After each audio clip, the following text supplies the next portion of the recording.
की छोड़ सतगुरु रामपाल जी परमेश्वर जी की जय हो। सत्साई भाई और बहनों, पुस्तक भोगेगा अपना कियारे, इसके ऊपर वीडियो बनाने की श्रृंखला जारी है।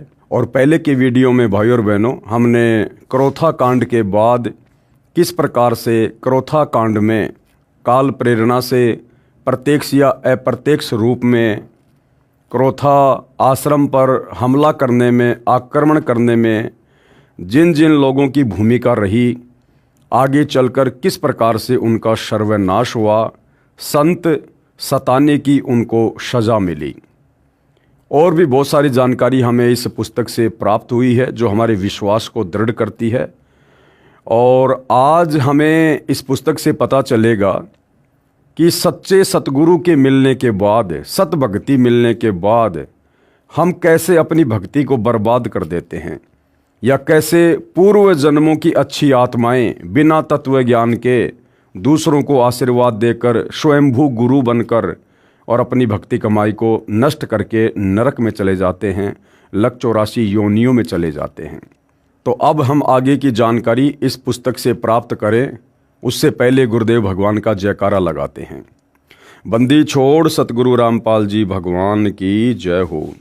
परमपिता परमात्मा, सारी सृष्टि के रचनहार, कुल मालिक, असंख्य ब्रह्मांडों के स्वामी, जगत गुरु, तीनों लोकों में प्रवेश करके सबका धारण पोषण करने वाले राजाधीराज, आत्माधार, नाथों के नाथ, देवों के देव महादेव, सर्वेश्वर, महेश्वर, मृत्युंजय, अजरो अमर, आदि अनादि सनातनी प्रभु, जगत पिता जगदीश्वर, श्री श्री 1008 की उपाधि के वास्तविक अधिकारी, अकाल मूरत, सौद स्वरूपी राम वासुदेव, सर्वगतम ब्रह्म, परम पूज्य, प्रथम पूज्य, परम संत, परम पुरुष, परम धनी, परम दयालु, सत्य कबीर, हक्का कबीर, अल्लाहु कबीर, अल्लाहु अकबर, बाखबर, अल्लाह ताला, जगत के तारणहार, जगत के मुक्तिदाता, जगत के जगन्नाथ, हारे के सहारे, हिंदुओं के राम, मुसलमानों के अल्लाह, सिखों के वाहिगुरु, ईसाइयों के मसीह, दया के सागर दयानिधि, करुणा के सागर करुणानिधि,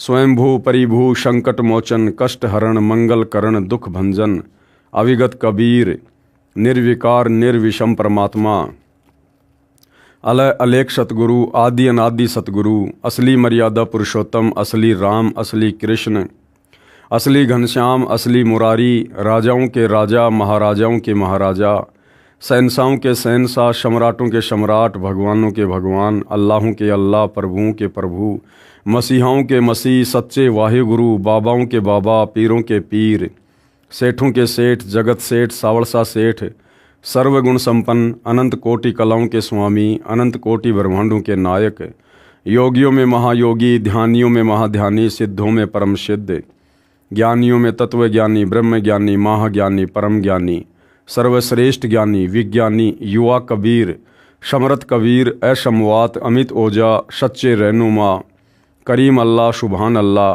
दुनिया के अंतिम पैगंबर, 8 सितंबर 1951 से गांव धनाना, जिला सोनीपत, हरियाणा, भारतवर्ष की पवित्र भूमि पे प्रकट रियल कल की भगवान श्री नारायण साकार हरि, श्री बाबा साहेब नूर अनंत परमात्मा, सच्चे दरवेश, सच्चे बाखबर, संत श्रोमणी सतगुरु रामपाल जी परमेश्वर जी के चरण कमल में साध संगति से जुड़े हुए देश विदेश से आप और हम सभी सत्सेवक भाई बहनों का अनंत कोटि दंडवत प्रणाम। तो चलते हैं पुस्तक भोगेगा अपना कियारे में आगे। भक्ति नाश का मुख्य कारण क्या है? संत रामपाल जी महाराज अपने अमृत वचनों में कहते हैं कि जो भी व्यक्ति स्वयंभू गुरु बनकर सुप्रसिद्ध हुए हैं, देखो भाई और बहनों, कबीर परमात्मा तो स्वयंभू होते ही होते हैं, उनके अलावा सृष्टि में दूसरा कोई स्वयंभू नहीं है। यानी परमात्मा परिभू हैं, जो सबसे पहले जो प्रकट हुए हैं, उत्पन्न हुए हैं, उनके कोई माता पिता नहीं हैं, उनके कोई जनक नहीं हैं। तो सृष्टि में केवल एक ही परिभू है, एक ही स्वयंभू है, कबीर परमात्मा। उसके अलावा काल प्रेरणा से जितनी भी आत्माओं ने स्वयं को स्वयंभू गुरु घोषित किया है, यानी मनमुखी गुरु घोषित किया है और शिष्य बनाने शुरू किए, पंथ चलाए, तो उन्होंने केवल अपनी भक्ति का सत्यानाश किया है। तो कबीर परमेश्वर के अलावा दूसरा सृष्टि में कोई भी स्वयंभू गुरु नहीं हो सकता, और जो स्वयंभू गुरु बनता है वो अपनी भक्ति का नाश करता है। ये पूर्व जन्मों की पुण्यात्माएं हैं। जिस प्रकार से उनके पुण्य धन से, पूर्व जन्म की भक्ति धन से अनुयायियों को कुछ भौतिक लाभ प्राप्त हो जाते हैं। जैसे वर्तमान में राधा स्वामी पंथ के गुरु, ये सारे के सारे स्वयंभू गुरु हैं। निरंकारी पंथ के गुरु, धन धन सतगुरु पंथ के गुरु, जय गुरुदेव पंथ के गुरु, हंसा देश पंथ के गुरु, ये सारे के सारे अनधिकारी होते हुए भी स्वयंभू गुरु बनकर बैठे हुए हैं। और इनके भोले भाले भक्तों को जो थोड़े बहुत लाभ इनके आशीर्वाद से मिल जाते हैं, वो इन स्वयंभू गुरुओं की पूर्व जन्म की भक्ति से, इनके द्वारा दिए गए आशीर्वाद से उनको हल्के फुल्के लाभ मिलते हैं। और वो भोली आत्माएं ये समझ बैठती हैं कि हमारे गुरुदेव में कोई करामात है, कोई चमत्कार है, कोई शक्ति है, जिस कारण से हमें लाभ हो रहे हैं। लेकिन बाद में इन स्वयंभू गुरुओं की भक्ति क्षीण हो जाती है, और जब इनकी भक्ति नष्ट होती है भाई और बहनों, खत्म होती है, उसके बाद इनकी दुर्गति होती है यहाँ भी, और मरने के बाद तो इनको नरक भोगना पड़ेगा, लक 84 में जाना ही जाना पड़ेगा। जैसे आप जी ने देखा होगा, राधा स्वामी पंथ का प्रवर्तक शिव दयाल, भाई और बहनों, अंत में शरीर त्यागने के बाद उसको भूत योनि प्राप्त हुई, वो उसको प्रेत योनि प्राप्त हुई। अपनी शिष्या बुक्की के अंदर वो प्रेत बनकर प्रवेश करके पहले की तरह चूरमा खाता था, पलंग पर बैठकर हुक्का पिया करता था। जय गुरुदेव पंथ के संचालक तुलसीदास जी, अंत समय में उनको कोढ़ हुआ, उनका एक हाथ पूरा कोढ़ से गल गया। अब जिनकी यही दुर्गति हुई है, सोचिए आगे उनके साथ में क्या होगा। लेकिन बाद में इन स्वयंभू गुरुओं की भक्ति क्षीण हो जाती है।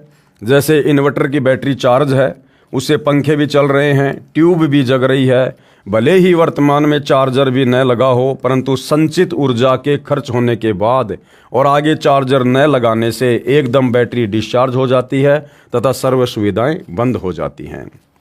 यही दशा वर्तमान के सर्व पुण्यात्माओं स्वयंभू गुरुओं की है। अब भाई और बहनों, इन सभी स्वयंभू गुरुओं को यहाँ पर ये पुण्यात्मा शब्द से क्यों संबोधित किया गया है?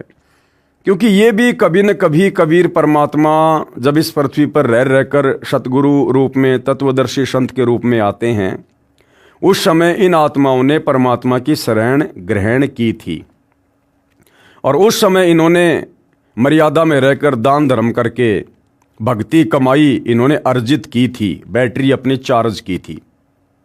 लेकिन आगे भक्ति मार्ग पर ठीक प्रकार ना चलने से, गलतियां कर देने से इन आत्माओं का मोक्ष नहीं हो पाया, और काल फिर आगे चलकर इनको किसी जन्म में, जब इनको मनुष्य जन्म प्राप्त होता है, उस पूर्व जन्म की तत्वदर्शी संत की शरण में आने के कारण जो बैटरी चार्ज हुई थी, उसके फलस्वरूप काल इनका दुरुपयोग करता है, इनको गुरुपद देता है और इनकी भी दुर्गति करवाता है, और अन्य आत्माओं को इनके पीछे लगवाकर शिष्यों के रूप में उनकी भी दुर्गति करवाता है।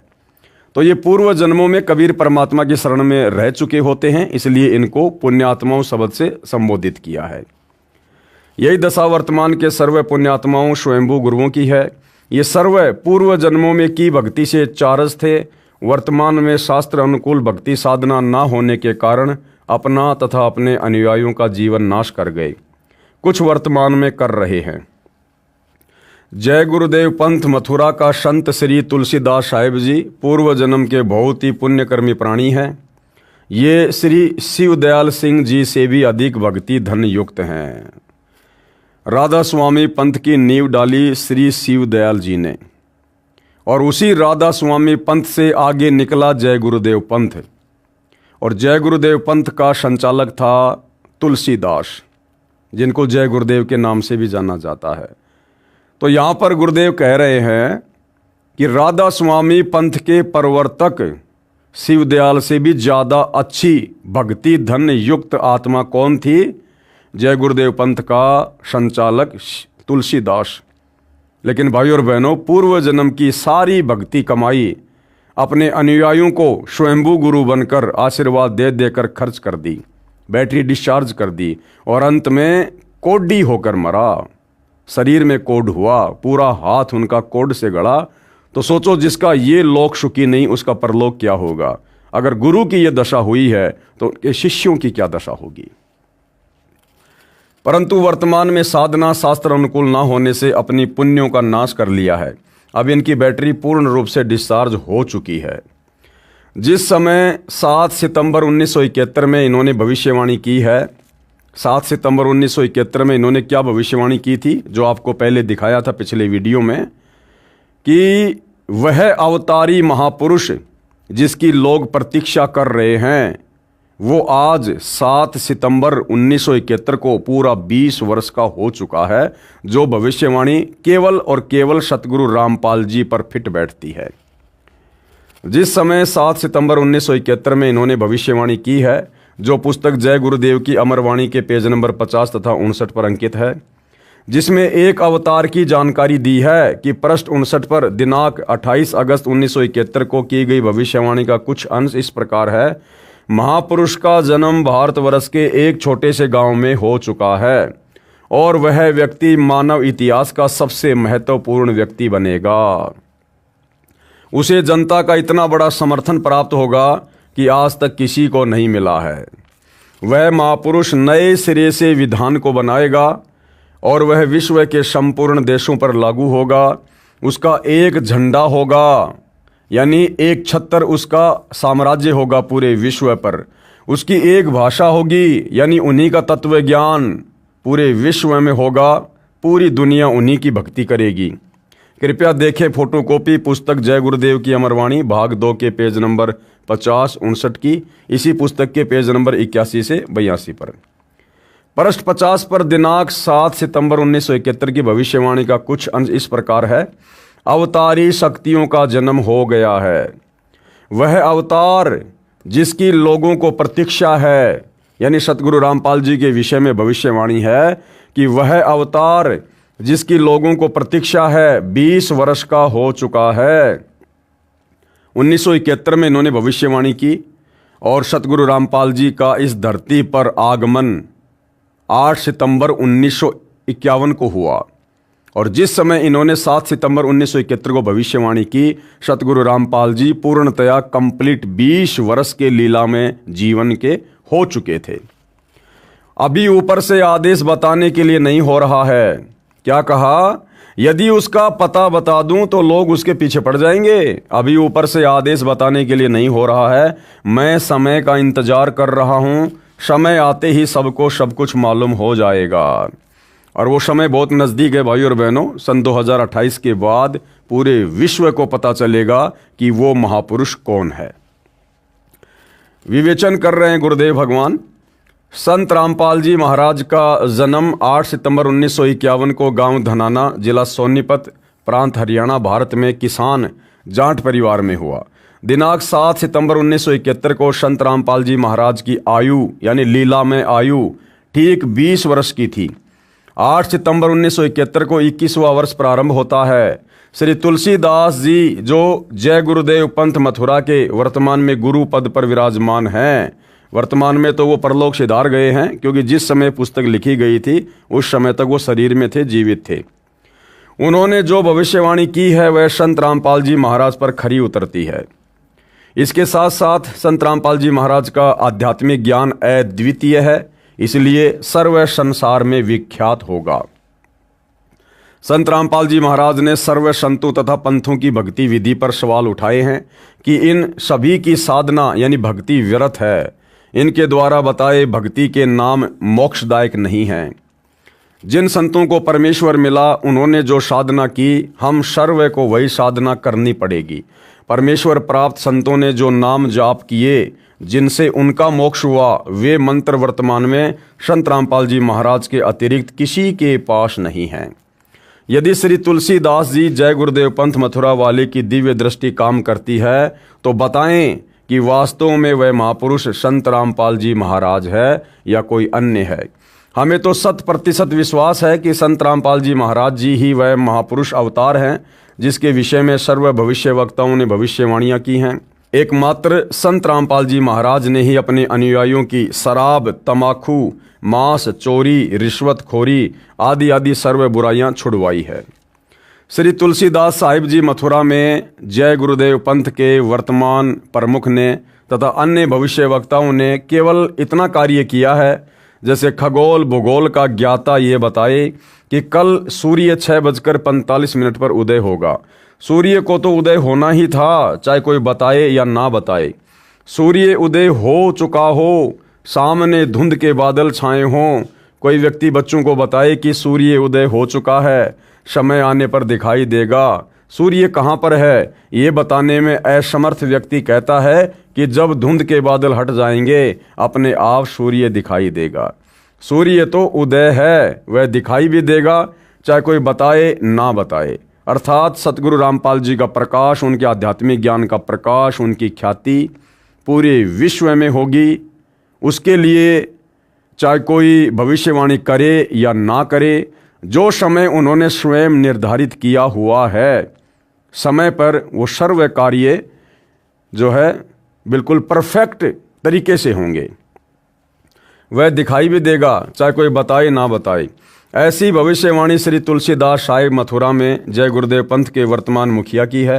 अब सूर्य उदय हो चुका है। यदि तुलसीदास जी आंखें, दिव्य दृष्टि अब भी काम कर रही है तो बताएं कि सूर्य अर्थात वह अवतार महापुरुष कहाँ पर है।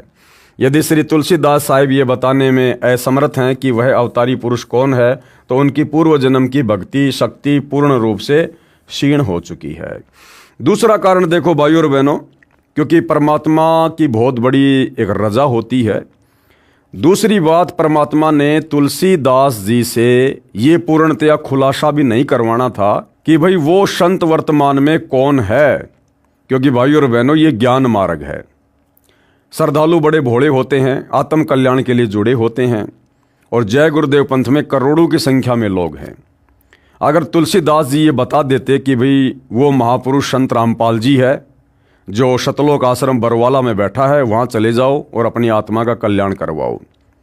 भाइयों और बहनों, करोड़ों की संख्या में लोग जय गुरुदेव पंथ को छोड़ छोड़ कर शतलोक आश्रम बरवाला में आ जाते, और भाइयों और बहनों वो केवल इस आधार से आते कि हमारे गुरु ने कह दिया इसलिए हम यहां आ गए हैं, ना कि वो ज्ञान को समझ कर आते।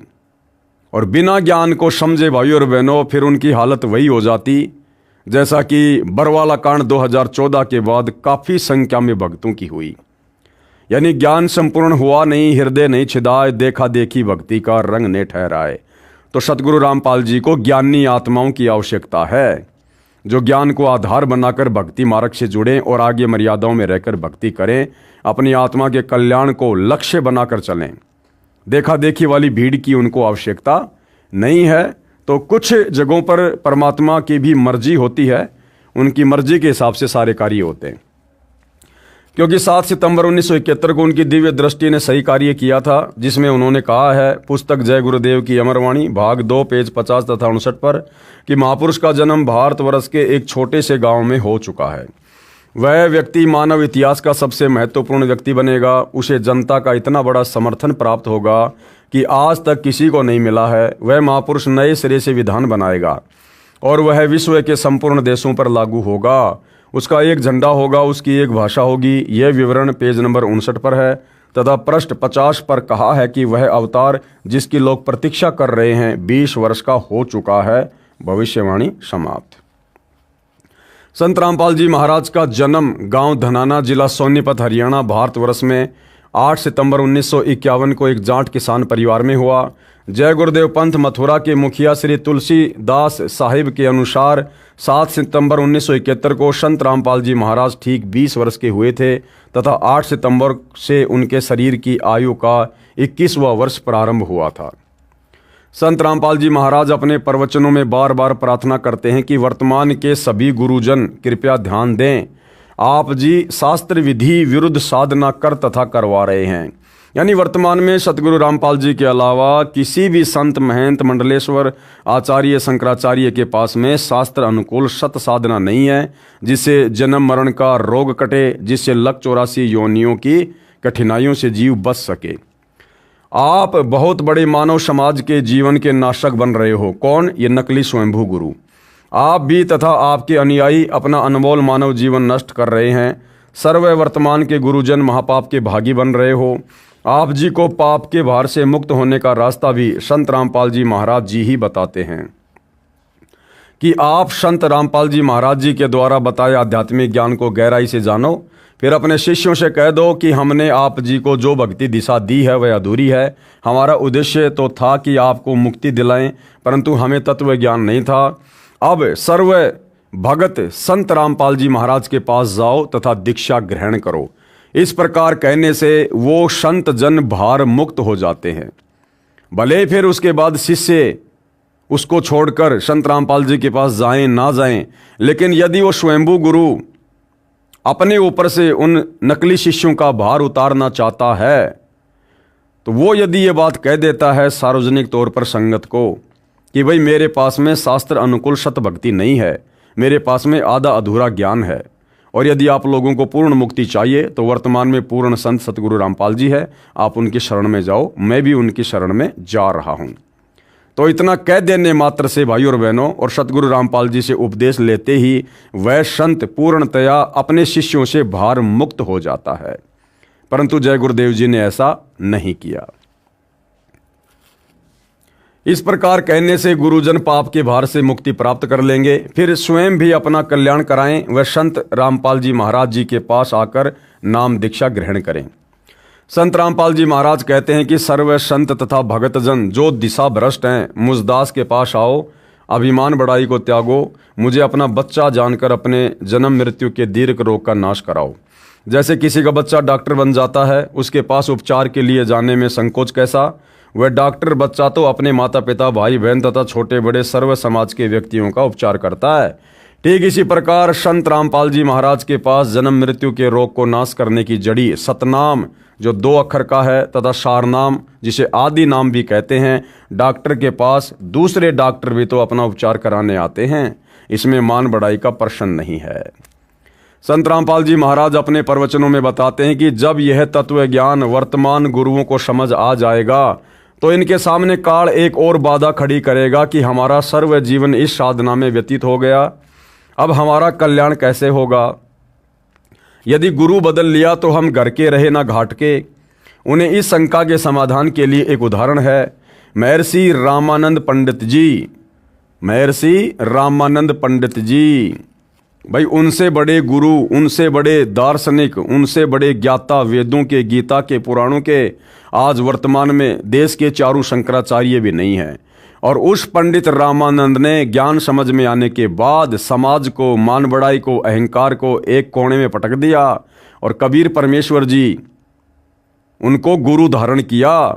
जबकि कबीर जी की उस समय शरीर की लीला में आयु मात्र 5 वर्ष की थी और पंडित रामानंद जी का पूरे विश्व में बोलबाला था। उस समय 104 वर्ष के थे वो, लेकिन उन्होंने अपना आत्म कल्याण देखा, मोक्ष देखा, समाज नहीं देखा, मान बढ़ाई नहीं देखी। महर्षि रामानंद पंडित जी जिस समय 104 वर्ष के हो चुके थे, उस समय परमेश्वर कबीर जी ने उनको तत्व ज्ञान समझाया तथा सतलोक में अपनी समर्थता से परिचित कराया। उस समय स्वामी रामानंद जी ने 1400 ऋषि शिष्य बना रखे थे जो अन्य स्थानों पर प्रचार किया करते थे। तब महर्षि रामानंद जी ने यह प्रश्न परमेश्वर कबीर जी के समक्ष किया था कि हे परमेश्वर, अब मेरा क्या होगा। यानी पूरी जिंदगी सैकड़ों वर्ष की मैंने इसी शास्त्र विरुद्ध साधना में बिता दी, अब मेरे पास में जीवन शेष नहीं है, अब मेरा कल्याण कैसे होगा। यदि मैं आपसे उपदेश ले लूं तो मेरी पूर्व साधना का क्या होगा। अब आयु बहुत ही कम शेष है, आप वाली भक्ति कैसे कर पाऊंगा, कहीं मैं घर का रहूं ना घाट का। तो परमेश्वर कबीर जी ने उस पुण्यात्मा की शंका का समाधान इस प्रकार किया था। कैसे? उस समय परमेश्वर कबीर जी की लीला में आयु 5 वर्ष की थी। परमेश्वर कबीर जी ने कहा, स्वामी जी, जैसे बच्चा 10वीं कक्षा में पढ़ रहा है, उसको आगे की शिक्षा का ज्ञान न हो तो उसे कहें कि आप आगे की उच्च कक्षा में प्रवेश पाओ, वह बच्चा कहे कि मेरी पीछे की पढ़ाई का क्या होगा। तो ये प्रश्न अबोध बच्चे ही किया करते हैं। फिर परमेश्वर कबीर जी ने कहा, स्वामी जी, यानी कबीर परमेश्वर जी ने मर्यादा बनाए रखने के लिए महर्षि रामानंद जी को गुरु बना लिया था, इसलिए स्वामी शब्द से संबोधित कर रहे थे। यह आध्यात्मिक मार्ग है। मर्यादा में रहकर भक्ति करने से आध्यात्मिक लाभ शीघ्र ही प्राप्त हो जाता है। मैं यानी कबीर परमेश्वर यानी 5 वर्ष की लीला में आयु में उस समय कबीर परमात्मा ने कहा कि मैं कबीर परमेश्वर आपको सत्य नाम जो 2 अक्षर का है, जिसमें एक ओम तथा दूसरा तत् जो सांकेतिक है, वो दूंगा, जिसके एक सुमरण से इतनी भक्ति धन प्राप्त होता है कि 14 लोक की कीमत भी कम रह जाए। यानी रामानंद जी ने शास्त्र विरुद्ध साधना करके जो भक्ति कमाई, जो भक्ति धन सैकड़ों वर्ष की उम्र में नहीं जोड़ा था, उससे कहीं ज्यादा भक्ति धन कबीर परमेश्वर से सतनाम लेकर मर्यादा में रहकर एक सुमरण करने से प्राप्त हो जाता है। सतनाम पालड़े रंग होरी हो, 14 लोक चढ़ावे राम रंग होरी हो। यानी एक तराजू के एक पालड़े में वो सतनाम जो 2 अक्षर का है वो रख दो, और एक पालड़े में 14 लोक वो चढ़ा दीजिए, तो भी सतनाम वाले पालड़े का वजन ज्यादा रहेगा। इतनी कीमत उस मंत्र की है। 3 लोक पाशंग धरे रंग होरी हो, तो ना तुले तुलाया राम रंग होरी हो। कबीर परमेश्वर जी ने फिर कहा कि हे स्वामी जी, जीवन तो थोड़ा ही भला जो सत सुमरण होय, अगर सच्चा नाम मिल जाए तो लंबे चौड़े जीवन की आवश्यकता नहीं है। लाख वर्ष का जीवना लेखे धरे न कोई। इस सतनाम तथा सारनाम यानी आदि नाम के जाप को श्रद्धा से करने से शीघ्र ही मोक्ष लाभ हो जाता है। इस मंत्र के बिना चाहे लाख वर्ष की गलत साधना करते रहो, कोई लाभ नहीं है। और दूसरा उदाहरण क्या दिया, यदि कोई व्यक्ति यात्रा कर रहा है, उसने दिल्ली से बरवाला जिला हिसार हरियाणा में आना है, वह जा रहा है दिल्ली से आगरा की ओर तथा जा चुका है 200 किलोमीटर। वहाँ कोई उसे कहे कि आपकी दिशा ठीक नहीं है, आप विपरीत मार्ग पर जा रहे हो, उस यात्री को विचार करना चाहिए कि सामने वाले व्यक्ति ने ऐसा क्यों कहा। यदि आपको विश्वास नहीं आया हो तो मानचित्र देखना चाहिए। सर्व जांच करने के पश्चात यात्री को पता चला कि वास्तव में मेरा मार्ग गलत है। फिर वह यात्री ये कहे कि मैंने इतना रास्ता 200 किलोमीटर तय कर लिया, इसको कैसे छोड़ूं, इतना समय लगा दिया, इसका क्या बनेगा। क्या बुद्धिमान व्यक्ति यह प्रश्न करेगा? नहीं, वह यात्री उस व्यक्ति का धन्यवाद करेगा जिसने सावधान किया तथा सही मार्ग बताया। उपरोक्त प्रथम उदाहरण में स्वामी रामानंद जी वेदों तथा श्रीमद् भगवद गीता व पुराणों को आधार मानकर साधना कर रहे थे। वे 10वीं कक्षा तक की शिक्षा ग्रहण कर रहे थे तथा कई जन्मों से उसी कक्षा में ही पास फेल हो रहे थे। उनके लिए कहा गया है कि उन्हें आगे की शिक्षा ग्रहण करने के लिए पूर्व विद्यालय तथा पूर्व गुरु त्यागने होंगे तथा आगे की शिक्षा परमेश्वर कबीर जी सत्य पुरुष ने स्वयं तत्वदर्शी संत के रूप में आकर बताई है, जो जन्म मरण से पूर्ण मुक्ति दिलाती है, जो महर्षि रामानंद जी ने सहर्ष स्वीकार की। दूसरा उदाहरण राधा स्वामी पंथ तथा उनकी शाखाओं जय गुरुदेव पंथ मथुरा, धन धन सतगुरु, सच्चा सौदा सिरसा, जगमाल वाली तथा गंगवा हिसार के पास, श्री तारा चंद जी दिनोद भिवानी के पास, श्री कृपाल सिंह वाला राधा स्वामी पंथ तथा ठाकुर सिंह वाला पंथ तथा निरंकारी पंथ, हंसादेश पंथ आदि पर खरा उतरता है। इन पंथों का मार्ग न तो परमेश्वर कबीर जी के अनुसार सतलोक प्राप्ति का है, न ही ब्रह्मा विष्णु तथा शिव जी आदि देवताओं व ब्रह्म यानी क्षर पुरुष वाला है, जो 10वीं तक की शिक्षा है। इसलिए इनका मार्ग विपरीत होने से लाभदायक नहीं है। भाई पंडित रामानंद जी 650 साल पहले कम से कम विष्णु लोक की सही दिशा वाली भक्ति तो कर रहा था। वो वेदों के अनुसार तो साधना कर रहा था, वो भूत पूजा तो नहीं करता था, कर्म कांड तो नहीं करता था। लेकिन वर्तमान के जितने भी संत और पंथ हैं, ये तो ब्रह्मा विष्णु महेश तक की भक्ति भी ढंग से नहीं कर रहे और ना इस काल की इस ब्रह्म की भक्ति ढंग से कर रहे। इनके तो टोटल भक्ति विधि शास्त्रों के विपरीत है।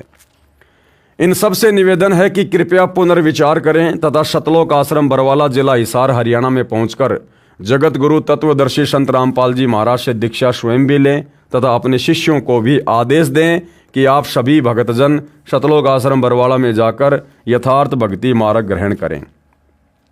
इस प्रकार करने से वे गुरुजन तो शास्त्र विरुद्ध साधना कर तथा करा रहे हैं, महापाप से बच जाएंगे। उन शिष्यों का भार उन गुरुओं के सिर से उतर जाएगा। दूसरा कोई तरीका संसार में नहीं है। मानव जीवन बहुत अनमोल है, इसको नष्ट करना तथा कराना महा अपराध है। कबीर परमेश्वर जी ने कहा है कि शंखों गुरु गरद में मिल गए, चेलों को कहाँ ठिकाना, और झूठे गुरुओं बात बिगाड़ी, काल जाल नहीं जाना। बात कहत है पार जान की, खड़े वार के वार, ना गुरु पूरा ना सतनाम उपासना, कैसे प्राण निस्तार है। शास्त्रों के आधार से पूर्ण संत तारणहार की पहचान। अब सच्चे तारणहार, सच्चे मुक्तिदाता, सच्चे सतगुरु की शास्त्रों के अनुसार क्या पहचान है, ताकि हमें विश्वास हो कि हाँ, सतगुरु रामपाल जी वर्तमान में धरती पर पूर्ण तारणहार हैं, मुक्तिदाता हैं, तत्वदर्शी संत हैं। श्री सावन सिंह जो बाबा जयमल सिंह जी के शिष्य तथा डेरा ब्यास के दूसरे गद्दी नशीन हैं। बाबा जयमल सिंह आगरा के श्री शिवदयाल सिंह राधा स्वामी के शिष्य थे। अधिक जानकारी के लिए कृपया पढ़ें पुस्तक हरि आए हरियाणे नु। श्री सावन सिंह जी ने अपने विचार तथा श्री शिवदयाल राधा स्वामी पंथ के प्रवर्तक के विचारों को पुष्ट करने के लिए संत मत प्रकाश पुस्तक 5 भागों में लिखी है। संत मत प्रकाश भाग 4 पेज नंबर 261-262 पर श्री गुरु ग्रंथ साहिब से श्री नानक जी की अमरवाणी तथा परमेश्वर कबीर जी की अमृतवाणी का हवाला देकर अपने मत को पुष्ट करने की कुचेष्टा की है, जो उनके विपरीत ही है, जो इस प्रकार है। पुस्तक संत मत प्रकाश भाग 4 के पेज नंबर 261 पर लिखा है कि गुरु ग्रंथ साहिब में लिखा है, यानी सतगुरु रामपाल जी नहीं कह रहे कि गुरु ग्रंथ साहिब में ये वाणी लिखी हुई है। सतगुरु रामपाल जी तो राधा स्वामी पंथ वालों की पुस्तक को दिखाकर कह रहे हैं कि राधा स्वामी पंथ वाले कह रहे हैं कि श्री गुरु ग्रंथ साहिब में ये वाणी लिखी है। कौन सी वाणी? सोई गुरु पूरा कहावे, जो 2 अक्षर का भेद बतावे, एक छुड़ावे एक लखावे, तो प्राणी निज घर को जावे। अब एक काल प्रेरित पंथ है भाई और बहनों, उसको पंथ भी नहीं कह सकते, बस ऐसे ही हुआबाई वाली बातें हैं। एक मदन पंथ है जिसका वर्तमान में एक स्वयंभू गुरु बना हुआ है नितिन, तो वो बार बार इस वाणी का जिक्र करता है कि भाई संत रामपाल जी कहते हैं कि ये जो वाणी है, सोई गुरु पूरा कहावे, 2 अक्षर का भेद बतावे, एक छुड़ावे एक लखावे, तो प्राणी निज घर को जावे। तो वो अपने भक्तों को भ्रमित करता है कि संत रामपाल जी कह रहे हैं कि ये वाणी गुरु ग्रंथ साहिब में लिखी हुई है, और कहता कि मुझे दिखा दो गुरु ग्रंथ साहिब में कहाँ लिखी है, अर्थात संत रामपाल जी झूठ बोल रहे हैं। तो भाई सतगुरु रामपाल जी तो पहले क्लियर कर चुके हैं, उन्होंने अपनी तरफ से नहीं कहा कि ये वाणी गुरु ग्रंथ साहिब में लिखी हुई है। संत रामपाल जी तो ये कह रहे हैं कि राधा स्वामी पंथ के गुरुओं ने अपनी पुस्तकों में, यानी संत मत प्रकाश भाग 4 में, और पेज नंबर भी लिख के बता दिया 261 पर, उन गुरुओं ने लिखा है कि ये वाणी गुरु ग्रंथ साहिब में लिखी हुई है, ना कि सतगुरु रामपाल जी कह रहे हैं कि सोई गुरु पूरा कहावे, जो 2 अक्षर का भेद बतावे, एक छुड़ावे एक लखावे, तो प्राणी निज घर को पावे। जे तू पढ़्या पंडित बिन 2 अक्षर बिन 2 नावा, प्रणवत नानक एक लंगाए, जेकर सच समावा। फिर परमेश्वर कबीर साहिब जी की वाणी का हवाला देकर लिखा है कि कबीर जी भी यही कहते हैं, क्या कहे कबीर अक्षर 2 भाक, होएगा कसम तो लेगा राख। यानी सच्चा सतगुरु होगा तो तुझे मुक्ति दिला देगा, अगर उसके कहे अनुसार वो 2 अक्षर सतनाम के जाप करेगा तो। फिर पृष्ठ 262 पर संत मत प्रकाश भाग 4 पर श्री नानक जी की वाणी का हवाला दिया है, जो इस प्रकार है। वेद कतेब सिमरत सब सासत, इन पढ़्या मुकत न होई, एक अक्षर जो गुरुमुख जापे, तिसकी निर्मल सोई। उपरोक्त वाणियाँ स्वयं कबीर परमेश्वर जी तथा परमात्मा प्राप्त संत नानक देव जी की हैं। इसका अनुवाद व भावार्थ श्री सावन सिंह जी ने गलत किया है, कहा है कि वे 2 अक्षर पार ब्रह्म में आगे जाकर मिलेंगे। राधा स्वामी पंथ के संत तथा शाखाओं के संत 5 नाम ररंकार, ओंकार, ज्योति निरंजन, सोहम तथा सतनाम तथा अकाल मूर्ति, सत्य पुरुष, शब्द स्वरूपी राम व राधा स्वामी नाम दान करते हैं। 2.5 घंटे सुबह व 2.5 घंटे शाम हठ योग करने से मोक्ष बताते हैं। जो साधना किसी भी परमात्मा प्राप्त संत तथा परमेश्वर कबीर जी की अमर वाणी से मेल नहीं खाती है। पूर्वोक्त अमृतवाणी में श्री नानक जी तथा परमेश्वर कबीर जी ने स्पष्ट किया है कि तारणहार परम संत वही है जो 2 अक्षर का भेद बताता है, यानी जिसके पास में शतनाम का भेद हो। शतनाम में 2 अक्षर होते हैं, केवल शतनाम शतनाम ये कोई जाप मंत्र नहीं है। शतनाम तो संकेत है सच्चे नाम की तरफ, जो 2 अक्षर का भेद बताता है, क्योंकि 2 अक्षर का जाप करने को कहा है। गुरुमुख होकर अर्थात गुरुजी जिन 2 अक्षर के नाम का जाप करने को कहते हैं वह शतनाम है। उस शतनाम में 2 अक्षर इस प्रकार हैं, ओम तथा दूसरा तत्। ओम तो सीधा सीधा इस ब्रह्म का है, काल का है, और दूसरा है अक्षर पुरुष का। वो केवल अधिकारी गुरु ही उपदेशी को बताता है कि ये जो तत् है, जो सांकेतिक है, इसका वो वास्तविक मंत्र क्या है। जो कि सांकेतिक है उसको संत रामपाल जी महाराज के अतिरिक्त कोई नहीं जानता। हाँ, वर्तमान में बहुत सारे लोग जान गए हैं उनसे उपदेश लेने के बाद। अब यदि कोई निकम्मी आत्मा उनसे उपदेश लेने के बाद उस मंत्र को स्वयंभू गुरु बनकर आगे देने लग जाए, या गुरुद्रोही या गुरु विमुख होकर उस मंत्र को वैसे बताने लग जाए, तो वो खुद पाप का भागी बनेगा। लेकिन वो मंत्र ऐसे किसी से लेने से, जाप करने से काम नहीं करता है, जब तक अधिकारी गुरु सतगुरु रामपाल जी से उपदेश लेकर मंत्र का जाप ना किया जाए। फिर एक नाम गुरु मुख जापै नानक होत निहाल, जिसका भी अर्थ स्पष्ट है कि 2 अक्षरों अर्थात सतनाम से भिन्न एक नाम और है, जिसे आदि नाम या सार नाम कहा है। वह भी जाप करने का है, उसको भी गुरु जी ही दान करेगा। एक श्री तुलसीदास हाथरस वाले संत हुए हैं। एक तो तुलसीदास जी जय गुरुदेव पंथ के प्रवर्तक हैं, उनके अलावा एक श्री तुलसीदास हाथरस वाले संत हुए हैं। उन्होंने कबीर परमेश्वर जी की वाणी को पढ़कर स्वयंभू संत बनकर अपनी वाणी बनाकर घट रामायण नामक पुस्तक 2 भागों में लिखी है। घट रामायण भाग 1 पृष्ठ 27 पर तुलसीदास जी हाथरस वाले स्पष्ट करते हैं कि 5 नाम काल के जानो। फिर कहा है कि सतनाम ले जीव उबारी, आदि नाम ले काल गिराऊं। इससे भी स्पष्ट है कि 5 नाम काल के हैं। जो 5 नाम वर्तमान में राधा स्वामी पंथ में, धन धन सतगुरु पंथ में दिए जा रहे हैं, वो सारे के सारे काल के नाम हैं। इससे भी स्पष्ट है कि 5 नाम काल के हैं। इनसे अन्य सतनाम तथा आदि नाम, जिसे सार नाम भी कहते हैं, अन्य है जो मोक्षदायक है। निष्कर्ष, पूर्ण संत तारणहार यानी सायरन संत रामपाल जी हैं, जिन्होंने 2 अक्षर का भेद बताया है। सतनाम के 2 अक्षर का भेद केवल सतगुरु रामपाल जी परमेश्वर जी ने बताया है, अन्य किसी के पास नहीं है। राधा स्वामी वाले, सच्चा सौदा वाले परम संत तारणहार नहीं हैं, ये सब नकली हैं। इनसे बचिए तथा संत रामपाल जी महाराज के पास आकर अपना कल्याण करवाएं। तारणहार परम संत की अन्य पहचान, जो पूर्ण संत होगा, मुक्ति का दाता होगा, जगत गुरु होगा, उसकी अन्य क्या पहचान होती है।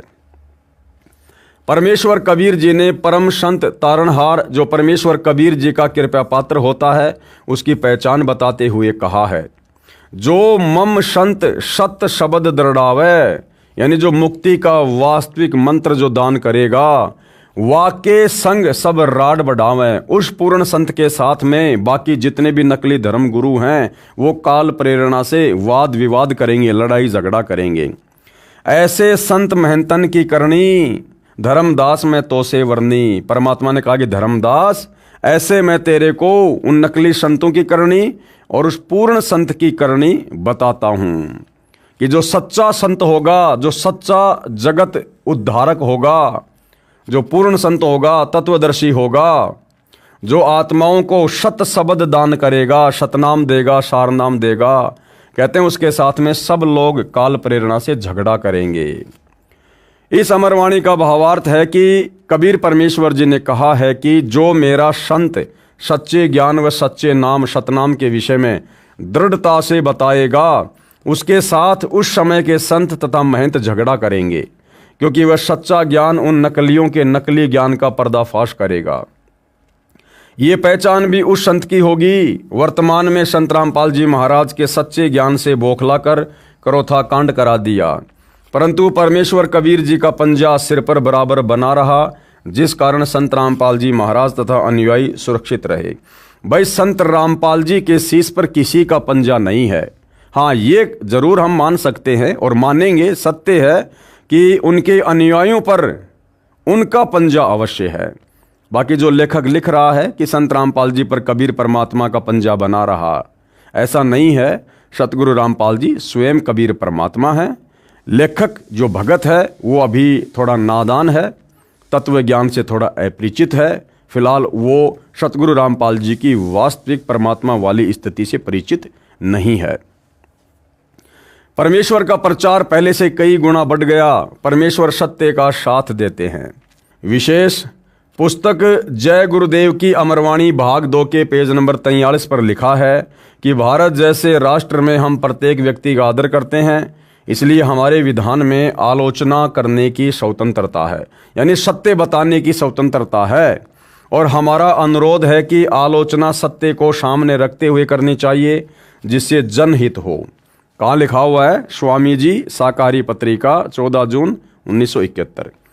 प्रिय पाठकों, इस पुस्तक जय गुरुदेव की विशेष भविष्यवाणी में सर्व विवेचन परमाणु सहित किया गया है। फिर भी कोई भूल हुई हो तो क्षमा करें। धन्यवाद। परमेश्वर कबीर जी द्वारा अवतार धारण करने की भविष्यवाणी। परमेश्वर कबीर जी द्वारा अवतार धारण करने की भविष्यवाणी। कबीर सागर में कबीर वाणी नामक अध्याय में पेज नंबर 136-137 पर 12 पंथों का विवरण देते हुए वाणी लिखी है, जो इस प्रकार है। द्वादश पंथ चलो सो भेद, द्वादश पंथ काल फुरमाना। कबीर परमात्मा ने कहा कि धर्मदास, जो 12 नकली कबीर पंथ काल के द्वारा चलाए जाएंगे, उन 12 नकली कबीर पंथों में मोक्ष मार्ग नहीं होगा, काल का पहरा होगा। द्वादश पंथ काल फुरमाना और भूले जीव न जाए ठिकाना। और उन 12 कबीर पंथों में नाम लेने वाला भी पूर्ण मोक्ष प्राप्त नहीं करेगा, वो काल के मुख में ही जाएगा।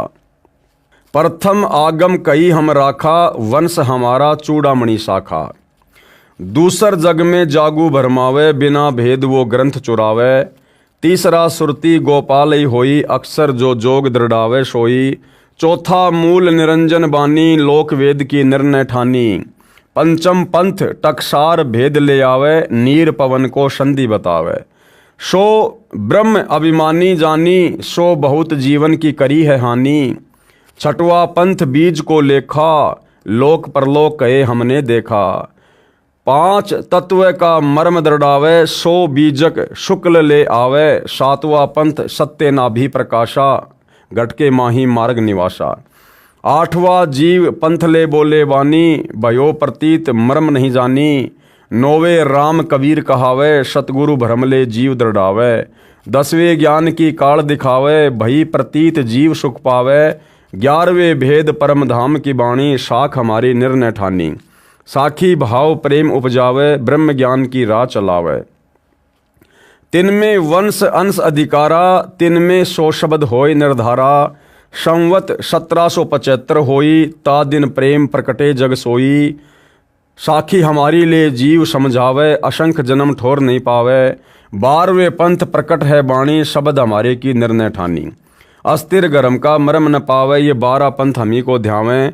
12वें पंथ हम ही चल आवें। फिर कबीर परमात्मा ने क्या कहा कि आगे चलकर उस 12वें पंथ में मैं कबीर खुद ही आऊँगा।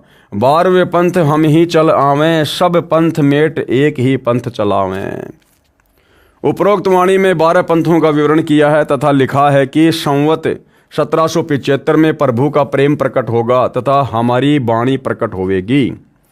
संत गरीबदास जी महाराज छुडानी हरियाणा वाले का जन्म 1774 में बैसाख पूर्णमासी को हुआ है। उनको प्रभु कबीर 1784 में मिले थे।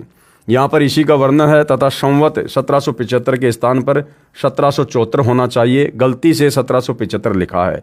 दूसरा कारण यह भी हो सकता है कि भारतीय वर्ष चैत्र मास से प्रारंभ होता है। संत गरीबदास जी का जन्म बैसाख मास में हुआ, जो चैत्र के बाद प्रारंभ होता है। कई बार 2 चैत्र मास भी बनाए जाते हैं। उस समय शिक्षा का अति अभाव था। प्रत्येक गांव में एक ही तिथि बताने वाला होता था, वह भी अशिक्षित ही होता था। आसपास के शहर या गांव से तिथि किसी अन्य ब्राह्मण से पता करके फिर गांव में सबको बताता था।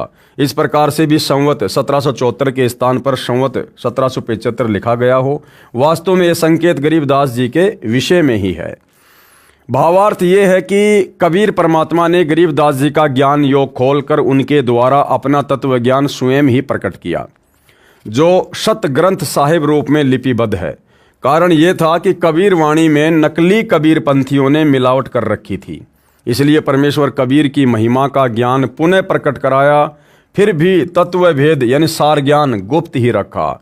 जो अब प्रकट हो रहा है वो सार ज्ञान, वो तत्व ज्ञान, वो गुप्त भेद केवल सतगुरु रामपाल जी के पास है। इस कारण गरीबदास जी के पंथ में तत्व ज्ञान नहीं है, जिस कारण से वे गरीबदास साहिब की वाणी का विपरीत अर्थ लगाकर जन्म व्यर्थ कर रहे, उन्हें असंख्य जन्म भी ठोर नहीं है। अर्थात वे मोक्ष प्राप्त नहीं कर सकते। केवल एक संत शीतल दास जी वाली प्रणाली में संत रामपाल जी महाराज तक एक ही संत पार होता आया है, जो एक संत सारनाम प्राप्त करके केवल एक को आगे बताकर गुप्त रखने की कसम दिलाता था। वह भी आगे केवल एक शिष्य को बताकर गुप्त रखता था। समय आने पर परमेश्वर कबीर जी के संकेत से ही आगे शिष्य को आज्ञा देता था। इस प्रकार संत रामपाल जी महाराज तक ये सार ज्ञान कड़ी से जुड़ा हुआ पहुंचा है। अब ये सर्व अधिकारी श्रद्धालु भक्तों को देने का आदेश प्रभु कबीर जी का है। इसलिए कहा है कि 12वां पंथ जो गरीबदास जी का चलेगा, ये पंथ हमारी साखी लेकर यानी वाणियों को लेकर जीव को समझाएंगे, परंतु वास्तविक मंत्र से अपरिचित होने के कारण, सार नाम और सार शब्द से अपरिचित होने के कारण गरीबदास पंथ के भगत असंख्य जन्म तक सतलोक नहीं जा सकेंगे। उपरोक्त 12 पंथ हमको ही प्रमाण करके भक्ति करेंगे, परंतु स्थायी स्थान सतलोक प्राप्त नहीं कर सकते। 12वें पंथ गरीबदास वाले पंथ में आगे चलकर हम कौन, कबीर जी स्वयं ही आएंगे। यानी गरीबदास जी के 12वें पंथ में आगे चलकर कबीर परमात्मा जी ने स्वयं ही धरती पर प्रकट होना था, और कबीर परमात्मा स्वयं धरती पर प्रकट हो चुके हैं। 8 सितंबर 1951 को संत रामपाल जी के नाम से धरती पर प्रकट हुए, लीला में जीवन जिया, और समय आने पर 17 फरवरी 1988 को आदरणीय राम देवानंद जी को अपना मुंह बोला गुरु धारण करके संत रामपाल जी ने गरीबदास जी के 12वें पंथ में प्रवेश किया कि 12वें पंथ हम ही चलावें और सब पंथों को मिटाकर एक पंथ चलावें। और सन 1994 से सतगुरु रामपाल जी ने दीक्षा देना प्रारंभ किया, अर्थात 1994 से अपना 13वां यथार्थ कबीर पंथ शुरू किया। वाणी क्या कह रही है भाई और बहनों यहाँ पर कि 12वें पंथ गरीबदास वाले पंथ में आगे चलकर हम यानी कबीर जी स्वयं ही आएंगे। अब भाई और बहनों, कबीर जी उनकी मौज जरूरी नहीं है कि वो सर पर टोपी लगाकर चेहरे पर दाढ़ी मूंछ लगाकर ही आएंगे, जैसा अभिनय उन्होंने 650 साल पहले किया था।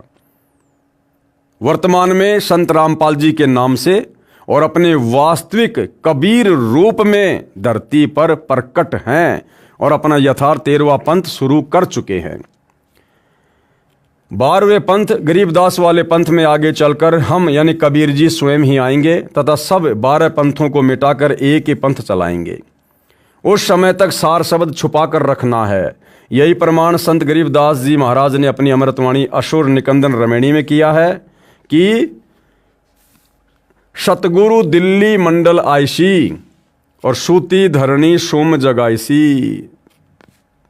पुराना रोहतक जिला, वर्तमान में सोनीपत जिला, झज्जर जिला, रोहतक दिल्ली मंडल कहलाता है, जो पहले अंग्रेजों के शासनकाल में केंद्र के अधीन था। 12 पंथों का विवरण कबीर चरित्र बोध सागर प्रश्न नंबर 1870 पर भी है, जिसमें 12वां पंथ गरीबदास जी वाला पंथ स्पष्ट लिखा है। कबीर साहिब के पंथ में काल द्वारा प्रचलित 12 पंथों का विवरण कबीर चरित्र बोध कबीर सागर पेज नंबर 1870 से। सबसे पहला नारायण दास जी का पंथ, दूसरा यागोदास, तीसरा सूरत गोपाल, चौथा मूल निरंजन पंथ, पांचवा टकसार पंथ, छठवां भगवान दास पंथ, सातवां सत्यनामी पंथ, आठवां कमाली यानी कमाल का पंथ, 9वां राम कबीर पंथ, 10वां प्रेम धाम यानी परम धाम की वाणी पंथ, 11वां जीवा पंथ, 12वां गरीबदास पंथ।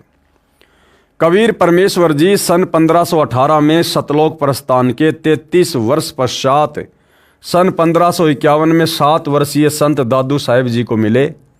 209 वर्ष के बाद सन 1727 में 10 वर्षीय संत गरीबदास जी को गांव छुडानी, जिला झज्जर, हरियाणा प्रदेश, भारत में मिले। इसके बाद 292 वर्ष के बाद 7 वर्षीय संत गीसा दास जी को गांव खेकड़ा, जिला मेरठ, उत्तर प्रदेश में मिले, जो आज भी यादगार साक्षी है। तथा उपरोक्त संतों द्वारा लिखी अमृतवाणी साक्षी रूप हल्फिया बयान एफिडेविट है कि परमेश्वर कबीर जी काशी वाले जुलाहा धानक ने स्वयं साक्षात दर्शन दिए तथा अपने सतलोक के भी दर्शन करवाकर अपनी समर्थता का प्रमाण दिया।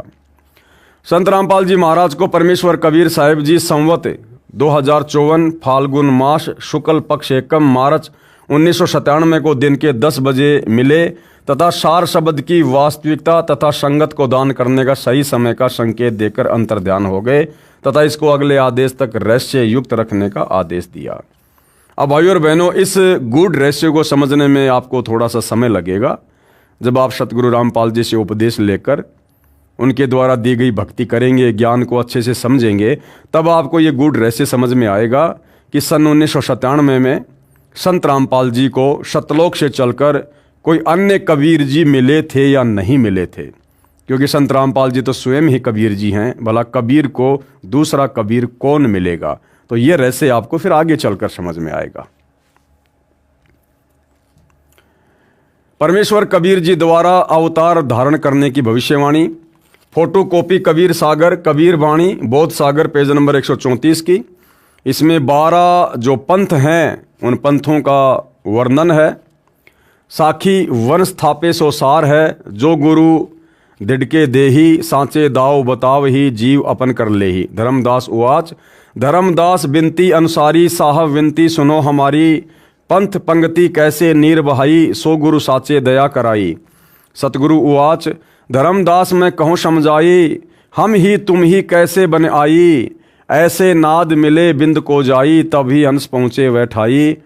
अंश होई है उनके कड़िहारा, तिनकी छाप चले संसारा, कोटिन योग युक्ति धरि धावे, विना बिंद नहीं घर को पावे। हम बूंद तुम नाम प्रमाणा, नारायण नाम नहीं ठिकाना। वंश विरोध चली है पुनि आगे, काल दगा सब पंथ ही लागे। वंश प्रकार, ये सारे जो 12 जो पंथ हैं उन सब के नाम हैं। इस फोटोकॉपी में 13 वंशों का विवरण है, जिसमें 12 तो वही हैं जो 12 पंथों के मुखिया थे, जिनमें काल का दाव लगा रहा। 13वां वंश संत रामपाल जी महाराज जी हैं, जिनसे अध्यात्म का सर्व अज्ञान और अंधकार नाश कर दिया गया है। फोटोकॉपी कबीर सागर कबीर वाणी बोध सागर पेज नंबर 136 की। कबीर वाणी, द्वादश पंथ चलो सो भेद, द्वादश पंथ काल फुरमाना, भूले जीव ने जाए ठिकाना, ताते आगम कई हम राखा, वंश हमारा चूड़ामणि शाखा।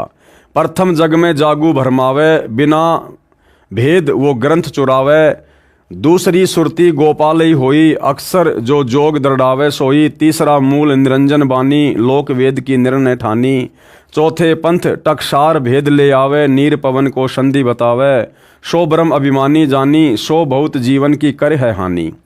पांचों पंथ बीज को लेखा, लोक परलोक कहे हमने देखा, 5 तत्व का मर्म दृढ़ावे, सो बीजक सुकु ले आवे। छठवां पंथ सत्य नामी प्रकाशा, घटके माही मार्ग निवासा। 7वां जीव पंथ ले बोले बानी, भयो प्रतीत मर्म नहीं जानी। 8वें राम कबीर कहावे, सतगुरु भरम ले जीव दृढ़ावे। 9वें ज्ञान की काल दिखावे, भई प्रतीत जीव सुख पावे। 10वें भेद पर धाम की वाणी, साख हमारी निर्णय ठानी। साखी भाव प्रेम उपजावे, ब्रह्म ज्ञान की राह चलावे। 3वें वंश अंश अधिकारा, 3वें सो शब्द होय निर्धारा। संवत 1775 होई, ता दिन प्रेम प्रकटे जग सोई।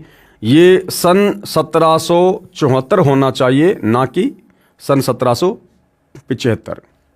इस फोटोकॉपी में प्रथम जागूदास का पंथ लिया है, यह उचित नहीं है। अब काफ़ी कुछ मिलावट कबीर पंथियों ने कबीर सागर में कर रखी है, इसलिए सतगुरु रामपाल जी ये फोटोकॉपी दिखा रहे हैं कि इस फोटोकॉपी में प्रथम जागूदास का पंथ लिया है।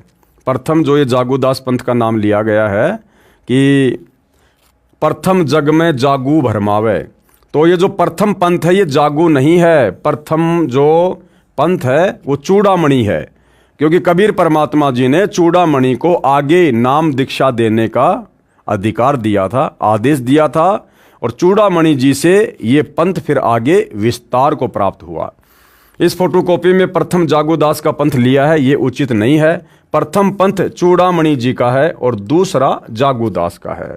बहुत सारी जगह कबीर पंथियों ने नारायण दास के पंथ को प्रथम पंथ लिखा है, जबकि वो गलत है, क्योंकि नारायण दास तो काल का दूत घोषित हो चुका था, और नारायण दास के बाद कबीर परमात्मा जी ने धर्मदास जी के घर में एक अपनी विशेष आत्मा मिनी सतलोक से भेजी थी, जिनको चूड़ामणि या मुक्तामणि जी का नाम दिया गया है। उन्हीं के माध्यम से आगे कबीर पंथ शुरू हुआ। फोटोकॉपी कबीर सागर कबीर वाणी बोध सागर पेज नंबर 137 की। यहाँ पर भी वही सारा सब कुछ लिखा हुआ है। आज्ञा रहे ब्रह्म बोध लावे, कोली चमार सबके घर खावे। आज्ञा रहे ब्रह्म बोध लावे, कोली चमार सबके घर खावे। साखी हमारी ले जीव समझावे, असंख्य जन्म ठोर ना पावे। ये गरीबदास जी के 12वें पंथ के विषय में है कि उस पंथ में कोई जात पात किसी भी प्रकार की नहीं होगी। आदरणीय जो गरीबदास जी थे उनके शिष्य चमार जाति के भी थे, धानक जाति के भी थे, उच्च जाति के भी थे। वो सबके घर पर जाते थे, सत्संग करते थे, भोजन भंडारा खाते थे। साखी हमारी ले जीव समझावे, असंख्य जन्म ठोर ना पावे। 12वें पंथ प्रकट है वाणी, शब्द हमारे के निर्णय ठानी। अस्थिर घर का मरम न पावे, ये 12 पंथ हम ही को ध्यावें, और 12वें पंथ हम ही चल आवें। कबीर जी कह रहे हैं फिर आगे चलकर 12वें पंथ में मैं स्वयं ही आऊँगा और सब पंथों को मिटाकर एक पंथ चलाऊँगा। यानी 13वें पंथ की शुरुआत करके सत ज्ञान दे के प्रमाण दिखा के, और कबीर जी के नाम से काल ने जो 12 पंथ चलाए थे उनके अज्ञान का पर्दाफाश किया जाएगा, और अपने अन्य दूतों के माध्यम से काल ने जो और भी बहुत सारे पंथ चलवा रखे हैं, राधा स्वामी पंथ, धन धन सतगुरु पंथ, जय गुरुदेव पंथ, आपका हंसा देश पंथ, निरंकारी पंथ और दुनिया भर के पंथ, इन सब का भी पर्दाफाश किया जाएगा। तो निसंदेह भाई और बहनों, वर्तमान में सतगुरु रामपाल जी ने सन 1994 से अपने यथार्थ 13वें कबीर पंथ की शुरुआत करके इन सभी संतों और पंथों की असलियत, इनका अज्ञान, इनका पाखंड, इनकी शास्त्र विरुद्ध साधना जनमानस के सामने सत्संगों के माध्यम से, पुस्तकों के माध्यम से रख दी है। आगे चलते हैं। इस फोटोकॉपी में लिखा है कि कबीर परमेश्वर ने कहा था कि 12वें पंथ गरीबदास वाले पंथ में आगे चलकर हम ही आएंगे, यानी कबीर जी ने ही आना है, और कबीर जी आ चुके हैं।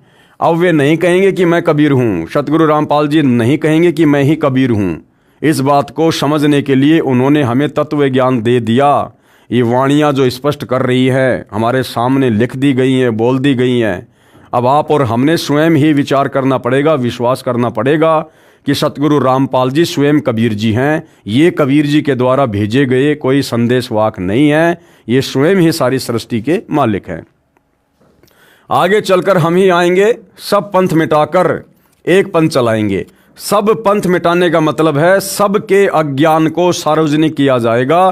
तो जनता स्वयं निर्णय कर लेगी, क्योंकि जनता शिक्षित होगी, शास्त्र हमारे सामने होंगे, दिखाने वाले सतगुरु रामपाल जी होंगे। तो जानवर तो हम हैं नहीं, मनुष्य शरीर प्राप्त है, हम निर्णय कर लेंगे कि किसका ज्ञान सही और किसका ज्ञान गलत। तो ज्ञान से सब लोग समझ जाएंगे और सतगुरु रामपाल जी की शरण ग्रहण कर लेंगे, और उन 12 पंथों का धीरे धीरे धीरे धीरे नाश हो जाएगा। सब पंथ मिटाकर एक पंथ चलाएंगे। परमेश्वर कबीर जी के प्रतिनिधि संत रामपाल जी हैं। ये लेखक की अपनी ज्ञानहीनता है, उन्होंने सतगुरु रामपाल जी को अभी जाना नहीं, अभी पहचाना नहीं, जिस कारण से वे बार बार संत रामपाल जी को कबीर जी के प्रतिनिधि के रूप में पेश कर रहे हैं। कबीर परमेश्वर जी ने कहा था, ये मेरा कथन उस समय सत्य होगा जब कलयुग 5505 वर्ष बीत चुका होगा। पुस्तक हिमालय तीर्थ जो शंकराचार्य द्वारा लिखी है, इसके पेज नंबर 42 पर कहा है कि आदि शंकराचार्य का जन्म कलयुग के 3000 वर्ष बीत जाने पर हुआ था। पुस्तक ज्योतिर्मय ज्योतिर्मठ के पेज नंबर 11 पर लिखा है कि आदि शंकराचार्य का जन्म ईसा मसीह से 508 वर्ष पहले हुआ था। इस प्रकार 2000 सन का कलयुग 5508 वर्ष बीत चुका है। अधिक ज्ञान के लिए पढ़िए पेज नंबर 103 पर। फोटोकॉपी कबीर सागर के पृष्ठ 1870 की कबीर साहब के पंथों का वृत्तांत। ये जो यहाँ पर प्रथम पंथ नारायण दास लिखा हुआ है, ये भी कबीर पंथियों ने मिलावट की है। प्रथम पंथ का जो संचालक था वो चूड़ामणि था। तो ये उन्हीं 12 पंथों का पूरा विवरण है। और आगे फोटोकॉपी कबीर साहिब बोध सागर सक्षम वेद बोध के प्रश्न नंबर 120 की है। धर्म राय अस विनती ठानी, मैं सेवक दुतिया नहीं जानी, ज्ञानी बिनती एक हमारा, सो न करो मोर होय बिगाड़ा, पुरुष मोकू दीन्यो राजू, तुम हूँ देव होए तब काजू, बिनती एक करो हो ताता, दृढ़ करी जान्यो हमारी बाता। यानी जब कबीर परमात्मा प्रथम बार काल की तपतशिला पर अपने पुत्र जोगजीत के रूप में आए थे, तो काल और कबीर परमात्मा के बीच में कुछ बातें हुई थी, एग्रीमेंट हुआ था, उनके विषय में ये चर्चा है। फोटोकॉपी कबीर सागर बोध सागर सक्षम वेद बोध के प्रश्न नंबर 121 की ये वही वाणियां हैं। तो काल ने कहा था कि सतयुग त्रेता द्वापर माही, तीनों युग जीव थोड़े जाही, और चौथा युग जब कलयुग आवे तब तुम शरण जीव बहु जावे, ऐसे वचन हरि मोहि दीजे, तब संसार गवन तुम कीजिए। अरे काल परपंच पसारा, तीनों युग जीवन दुख डारा, बिनती तोरी लीन में मानी, मोकू ठगे काल अभिमानी, चौथा युग जब कलयुग आई तब हम अपने अंश पठाई। यानी काल के सामने परमात्मा ने भेद रखा था कि भाई जब चौथा युग कलयुग आएगा तो मैं अपना अंश भेजूंगा, जबकि आना परमात्मा ने स्वयं ही था। काल फंद छूटे नरलोई, सकल सृष्टि परवानिक होई, घर घर देखो बोध विचारा, सत्य नाम सब ठोर उचारा, 5505 तब ये वचन होगा साचा, कलयुग बीत जाए जब एता, सब जीव परम पुरुष पद चेता। ये फोटोकॉपियाँ कबीर सागर बोध सागर सक्षम वेद बोध के पृष्ठ 120-121 की हैं। इनमें वह वर्णन है जिसमें परमेश्वर कबीर बंदी छोड़ जी अपने सतलोक वाले पुत्र जोगजीत के रूप में संत यानी ज्ञानी के वेश में काल निरंजन के 21वें ब्रह्मांड में गए। काल निरंजन ने पूछा, जोगजीत तू यहाँ किस लिए आया? यदि कोई संदेश परमात्मा का लाया है तो वह बता। तब परमेश्वर ने कहा था कि परमेश्वर का आदेश सुन। थे खुद परमात्मा, लेकिन अपने पुत्र जोगजीत के रूप में थे, जिससे काल समझ नहीं पा रहा था। मैं नीचे के लोकों में जाऊंगा, तेरी असलियत बताऊंगा कि यह परमात्मा नहीं है, तथा कबीर परमेश्वर की महिमा सुनाऊंगा। सतनाम का मंत्र जो 2 अक्षर का है उसका जाप करवाकर सभी प्राणियों को सतलोक ले जाऊंगा। ये सुनकर काल निरंजन ने प्रथम तो परमेश्वर को जोगजीत समझकर मारना चाहा, परंतु समर्थ शक्ति का कुछ नहीं बिगाड़ सका। इसके विपरीत स्वयं ही शक्तिहीन होकर पाताल लोक में जा गिरा। फिर परमेश्वर इसे उसी स्थान पर लाए। तब इसने विनम्र होकर जोगजीत रूप में कबीर परमेश्वर से प्रार्थना की कि हे बड़े भाई, आप 3 युगों में जीव थोड़े यानी कम लेकर जाना, यानी सतयुग त्रेता द्वापर में सतलोक में बहुत ही कम आत्मा लेकर जाना। चौथे युग में जितने चाहो जीव ले जाना। चौथा युग जो वर्तमान में कलयुग, जो जीव तुम्हारा ज्ञान व नाम मंत्र ग्रहण करे वह आपका, तथा शेष जो मेरी भक्ति करे वो मेरे। तो काल ने वचन भरवा लिए थे कि आपका नाम लेकर मर्यादा में रहकर जो आपकी भक्ति करे आप केवल उन्हीं को सतलोक लेकर जाना, और जो आपके ज्ञान को स्वीकार ना करे या आपसे उपदेश लेकर जो बकवाद करे, मर्यादाओं में ना रहे, उसको मेरे भोजन के लिए यहीं पर छोड़ देना, तथा शेष जो मेरी भक्ति करे वे मेरे। काल ने कहा, वचनबद्ध होकर कहिएगा। परमेश्वर ने कहा, मैं प्रतिज्ञा करता हूं कि 3 युगों में सतयुग त्रेता तथा द्वापर में जीव कम ले जाऊंगा, तथा चौथे युग में अधिक जीवों को अपना ज्ञान समझाकर ले जाऊंगा। यानी ज्ञान समझा कर ले जाऊंगा, ऐसा नहीं है चौथा युग आ गया तो सबको ले जाऊंगा। परमात्मा आ गए, तत्वदर्शी संत के रूप में अपना ज्ञान दे रहे हैं, भक्ति दे रहे हैं, मर्यादा बता रहे हैं। अब जो आजीवन गुरु को परमात्मा मानकर मर्यादाओं में रहेगा, परमात्मा उसी का उद्धार करेंगे। जब काल निरंजन ने देखा कि अनुबंध यानी एग्रीमेंट हो गया, उसी समय अपनी असलियत पर आ गया तथा बोला, जोगजीत बेशक नीचे संसार में जाओ, जिस समय कलयुग आवेगा तब तक सर्व प्राणियों को शास्त्र विरुद्ध साधना के ज्ञान से दृढ़ करवा दूंगा। इसलिए काल ने सारे अपने दूत भेजकर कबीर पंथ के माध्यम से, और ये जितने भी नकली संत हैं राधा स्वामी पंथ वाले, धन धन सदगुरु पंथ वाले, जय गुरुदेव पंथ वाले, निरंकारी, हंसा देश वाले और अन्य पंथ। और इसके अलावा बहुत सारे जो ये छोटे मोटे आचार्य, शंकराचार्य, छोटे मोटे मंडलेश्वर, ये सब काल प्रेरणा से काल के द्वारा भेजे गए दूत हैं, एजेंट हैं। और इनका केवल एक ही मकसद है कि जीव आत्माओं को भक्ति और भगवान के नाम पर उल्टा सीधा ज्ञान देकर, शास्त्र विरुद्ध साधना करवाकर, भूत पूजा, प्रेत पूजा, श्राद्ध वगैरह निकलवाकर, कर्म कांड करवाकर, देवी देवताओं की आधी अधूरी भक्ति पर लगाकर इतना भ्रमित कर दो, उल्टे रंग में इतना रंग दो कि जब वो परमात्मा या उसका कोई अंश धरती पर आवे तो लोग उसके ज्ञान को स्वीकार ही ना करें। तब सर्व प्राणियों को शास्त्र विरुद्ध साधना के ज्ञान से दृढ़ करवा दूंगा, सबको देवी देवताओं, मंदिर, मूर्ति पूजाओं पर दृढ़ करवा दूंगा। 12 नकली पंथ कबीर नाम से चलाऊंगा तथा अन्य पंथ चलाऊंगा। इस प्रकार सर्व जीवों को भरमाऊंगा। जीव तुम्हारी बात पर विश्वास ना करके हमारी ओर होकर तुम्हारे साथ वाद विवाद किया करेंगे। तब परमेश्वर ने कहा कि मैं कलयुग में अपना अंश अवतार धरती पर भेजूंगा। यानी कबीर परमात्मा स्वयं थे, लेकिन काल के सामने अपने पुत्र जोगजीत के रूप में थे, इसलिए उसके सामने भेद रखा कि मैं अपना अंश भेजूंगा। अब भाई और बहनों, बहुत सारे जो भगत भाई हैं वो इस बात पर विश्वास नहीं करेंगे कि हम इस पवन की बात पर विश्वास क्यों करें। बिल्कुल सही बात है। तो चलो आपको सतगुरु रामपाल जी के मुख कमल से सुना देते हैं यही प्रकरण, जिसमें धर्मदास जी को जब चिंता हो गई कि परमात्मा आज वर्तमान में कोई आपके ज्ञान को स्वीकार नहीं कर रहा और आप कह रहे हो आगे तो कलयुग बहुत ही भयंकर होगा, उस समय लोग कैसे आपके ज्ञान को स्वीकार करेंगे, कैसे आप आत्माओं की मुक्ति करोगे, मेरे वंशजों की मुक्ति करोगे। तब कबीर परमात्मा ने धर्मदास जी को कहा कि धर्मदास, तुझे सच्ची बात बता दूं कि मैं खुद ही जाऊंगा, मेरा कोई अंश, कोई वंश, कोई अवतार नहीं जाएगा। कबीर जी ने कहा कि जब कलयुग 5505 वर्ष बीत जाएगा धर्मदास, मैं खुद ही जाऊंगा 12वें पंथ में। और फिर गुरुदेव कह रहे हैं कि वहां काल के सामने परमात्मा ने थोड़ा सा भेद रखा था कि मेरा अंश जाएगा, जबकि आना उन्होंने स्वयं था। सुनिए छोटा सा सत्संग। तो परमात्मा ने कहा था कि चौथा युग जब कलयुग आवेगा तब हम अपना एक दास भेजेंगे। अब वहां काल के सामने परमात्मा ने कहा कि हम अपना दास भेजेंगे। और कबीर वाणी चैप्टर में परमात्मा ने धर्मदास जी से, जब धर्मदास जी घने चिंतित हो गए थे कि हे परमात्मा, आपने सतनाम और सारनाम गुप्त रख दिया और इसके बिना मोक्ष नहीं हो सकता। आपने मुझ किंकर के ऊपर दया करी दास पे और 42 वंश भी पीढ़ी बख्श दी, मेरी वंश चलेगा। तो हे परमात्मा, सारनाम और सतनाम बिना पार नहीं हो सकते, तो मेरे बच्चे कैसे पार होंगे? ऐसे कलेजा पकड़ के बैठ गया। परमात्मा ने सोचा भाई ये घना दुखी हो गया। तो परमेश्वर ने कहा कि सुन ले, काल ने क्या कहा था, 12 पंथ करूं मैं साजा, नाम तुम्हारा ले करूं आवाजा।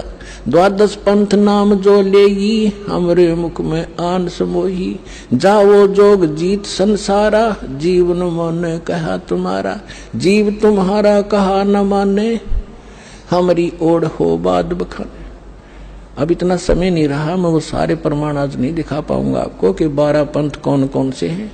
तो 12 पंथ, 12वां पंथ गरीबदास पंथ बताया है, लिखा कवि सागर में।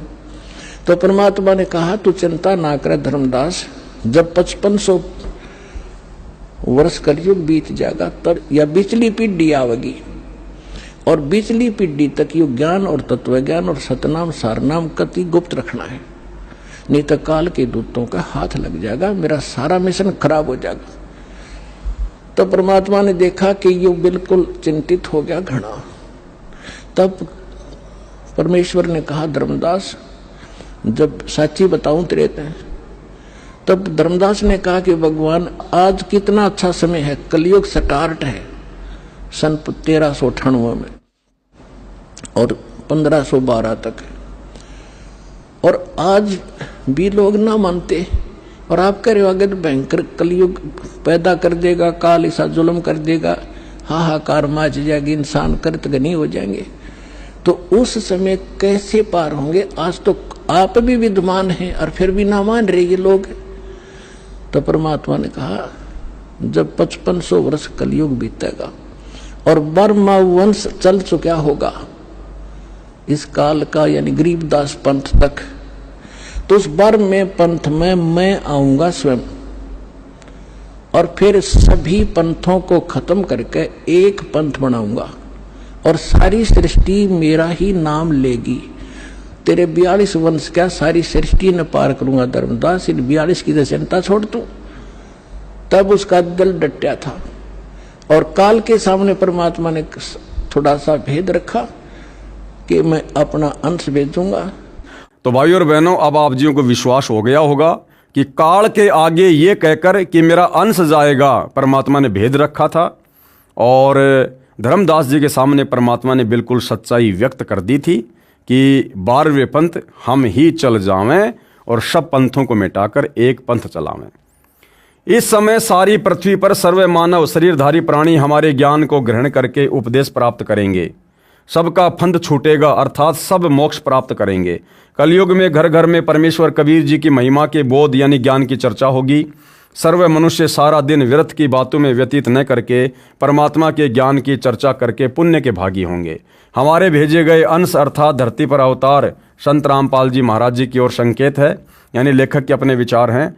उनसे सतनाम जो 2 अक्षर का है, जिसे सतनाम भी कहते हैं, प्राप्त करके जाप किया करेंगे। ये प्रचार सब ठोर अर्थात संपूर्ण विश्व में होगा। संपूर्ण विश्व सतनाम का जाप किया करेगा। मेरा ये वचन, कबीर परमात्मा कह रहे हैं कि मेरा ये वचन उस समय सत्य होगा जिस समय कलयुग 5505 वर्ष बीत चुका होगा। कलयुग इतना समय बीत जाने के पश्चात सर्व मानव परम पुरुष अर्थात परम अक्षर ब्रह्म के पद अर्थात अमर स्थान को उनकी यथार्थ भक्ति विधि को जानेंगे तथा अपना कल्याण करवाएंगे। ये फोटोकॉपी कबीर सागर बोध सागर कबीर चरित्र बोध पेज नंबर 1870 की है। ये वही प्रकरण है जो हम पहले इसमें देख चुके हैं। कबीर जी के 12 पंथों का वर्णन है जो उनके नाम से काल ने 12 पंथों को आगे बढ़ाया था। और फोटोकॉपी कबीर सागर कबीर बाणी बोध सागर पेज नंबर 136 की है। ये भी हम अभी इसको पहले देख चुके हैं, हम इसको पढ़ चुके हैं। इस फोटोकॉपी में प्रथम जागूदास का पंथ लिया है, ये उचित नहीं है। प्रथम पंथ चूड़ामणि जी का है, यानी धर्मदास जी का जो दूसरा पुत्र था चूड़ामणि, नारायण दास के बाद जो कबीर परमात्मा जी के आशीर्वाद से उत्पन्न हुआ था, उस चूड़ामणि से कबीर परमात्मा ने अपने प्रथम कबीर पंथ की शुरुआत की थी। और दूसरा फिर जागूदास है। संवत 1775 हुई, यहाँ से 12वें पंथ अर्थात गरीबदास पंथ के विषय में वर्णन है। यानी सन 1774 में आदरणीय गरीबदास जी जो है ये आए धरती पर, और जब ये 10 वर्ष के हुए सन 1784 में इनको कबीर परमात्मा जी सतलोक से चलकर नीचे आकर मिले थे। फोटोकॉपी कबीर सागर कबीर वाणी बोध सागर पेज नंबर 137 की। ये गरीबदास जी के 12वें पंथ के बारे में लिखा है कि वहाँ पर कोई छुआछात नहीं होगी। गरीबदास जी के सभी जाति के लोग शिष्य होंगे, सबके घर पर वो भोजन किया करेंगे। आज्ञा ले रहे ब्रह्मबोध लावे, कोड़ी चमार सबके घर खावे, साखी हमारी ले जीव समझावे, असंख्य जन्म ठोर नहीं पावे। यानी गरीबदास जी के 12वें पंथ में कबीर जी की वाणियों को आधार बनाकर ज्ञान सुनाया जाएगा, परंतु तत्व ज्ञान न होने के कारण 12वें पंथ के अनुयायी असंख्य जन्मों तक वो मोक्ष प्राप्त नहीं कर पाएंगे। उसके बाद में स्वयं कबीर परमात्मा ने आना था, 12वें पंथ में वो आ चुके हैं और अपने यथार्थ 13वें कबीर पंथ की शुरुआत कर चुके हैं। इस फोटोकॉपी में लिखा है कि कबीर परमेश्वर ने कहा था कि 12वें पंथ गरीबदास वाले पंथ में आगे चलकर हम ही आएंगे, सब पंथ मिटाकर एक ही पंथ चलाएंगे। भाई और बहनों, कहने का मतलब ये है, देखो ये जो पुस्तक है ये आम व्यक्तियों के हिसाब की नहीं है। ये पुस्तक शॉर्ट में है, संकेतों में है, और ये ज्ञान उन्हीं को अच्छे से समझ में आएगा जो ऑलरेडी सतगुरु रामपाल जी के भगत हैं और कई समय से उनके सत्संग सुन रहे हैं, उन कथाओं को बार बार पढ़ चुके हैं, देख चुके हैं, सत्संग बहुत सारे सुन चुके हैं, जो अब संकेतों को समझ जाएंगे कि यहाँ पर किस विषय में बात हो रही है। और हम भाई बहनों को ये दृढ़ विश्वास हो जाए कि वर्तमान में सतगुरु रामपाल जी कोई कबीर जी के द्वारा भेजे गए संदेशवाहक नहीं है, उनके दूत नहीं है, उनके अंश नहीं है, उनके अवतार नहीं है। संत रामपाल जी स्वयं कबीर परमात्मा है। क्योंकि भाई और बहनों, भक्ति विधान के अनुसार जब तक हम अपने गुरु को कबीर जी नहीं मानेंगे मन कर्म वचन से, हृदय से, आत्मा से, तब तक भाई और बहनों हमारा मोक्ष नहीं हो सकता। चाहे हम कबीर भगवान की गोद में क्यों न जाके बैठ जाएं। और असंख्य युगों से हम भाई बहन यही धोखा खाते आ रहे हैं। 650 साल पहले भी हमें कबीर परमात्मा मिले, हम उनके अनुयायी बने, यही भक्ति उन्होंने दी, यही सत्संग सुनाया, यही मंत्र दिए, फिर भी हम पार नहीं हो पाए। क्यों? क्योंकि हमने कबीर जी को केवल एक संत मान लिया, गुरु मान लिया, हमने उनको परमात्मा के रूप में स्वीकार नहीं किया, जिस कारण से स्वयं परमात्मा होते हुए भी और हम उनकी शरण में होते हुए भी मोक्ष प्राप्त नहीं कर पाए। तो हम अब इस कलयुग की पिछली पीढ़ी में मोक्ष के प्राइम टाइम में धोखा ना खाएं, उस गलती को पुनः ना दोहराएं। इसके लिए सतगुरु रामपाल जी ने हमें शिक्षित किया, धर्मशास्त्रों से परिचित करवाया, हमें तत्व ज्ञान दिया, मूल ज्ञान दिया, बार बार उसको रिपीट करवा रहे हैं ताकि हमारी आत्मा ये स्वीकार कर ले कि संत रामपाल जी स्वयं कबीर भगवान हैं और एक संत रामपाल जी के अलावा हम 100 में भी किसी अन्य की पूजा ना करें इष्ट मानकर। यानी अब जिसे दुनिया कबीर समझ रही है, वो दाढ़ी मूछ वाली फोटो, हम उसको भी बहिष्कृत कर दें। उस फोटो का वर्तमान भक्ति जीवन में कोई महत्व नहीं है। वो फोटो हम वर्तमान के सतगुरु रामपाल जी के भक्तों के घरों में नहीं होनी चाहिए। उस फोटो पर हमारा कोई विशेष चिंतन, कोई ध्यान नहीं होना चाहिए।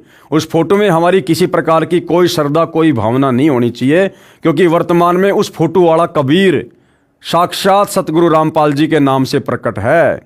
और कहते हैं एक सादे सब सदै, सब सादे सब जाए, और माली सींचे मूल को फले फुले अगाए।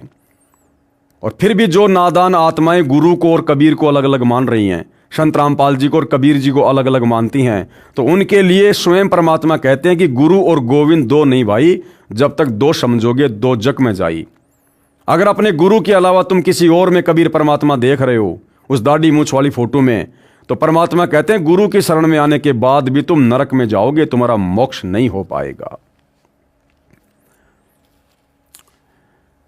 कबीर परमेश्वर ने कहा था कि 12वें पंथ गरीबदास वाले पंथ में आगे चलकर हम ही आएंगे, तो ये झूठ नहीं हो सकता। परमात्मा ने बोल दिया परम सत्य है, साधु बोले सहज स्वभाव, साधु का बोलिया मिथ्या न जाए। और संत वचन पलटे नहीं, चाहे पलट जाए ब्रह्मांड। तो स्वयं परमात्मा धरती पर आ चुके हैं।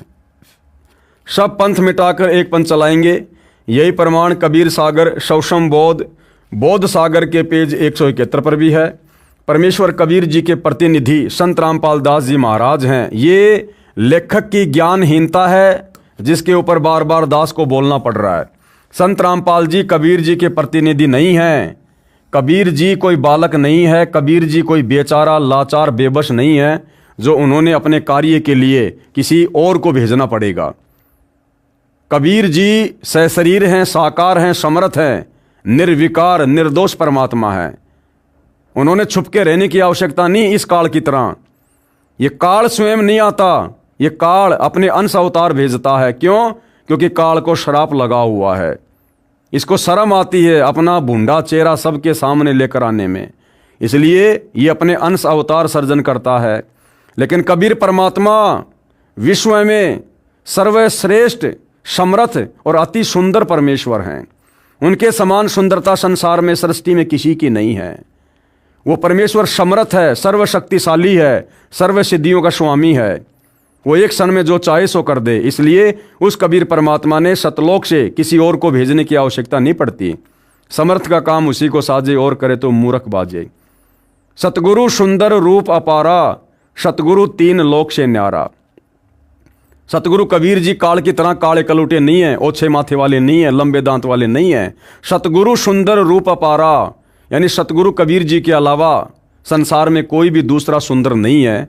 यानी सतगुरु रामपाल जी कह लीजिए, कबीर जी कह लीजिए, इनके बराबर तेज, नूर, आभा संसार में किसी और की नहीं है। लेकिन ये परमात्मा अपनी सतलोक वाली आभा को कम करके, हल्का करके, हम मनुष्यों की तरह दिखाई देने वाले शरीर को धारण करके ये परमात्मा फिर यहाँ प्रकट होते हैं, अपना ज्ञान समझाते हैं। फिर आगे चलकर उनके तत्व ज्ञान को आधार बनाकर ही समझा जाता है कि सतगुरु रामपाल जी कौन हैं। तो भाइयों और बहनों, कहने का एक ही मतलब है, 100 बातों की एक बात।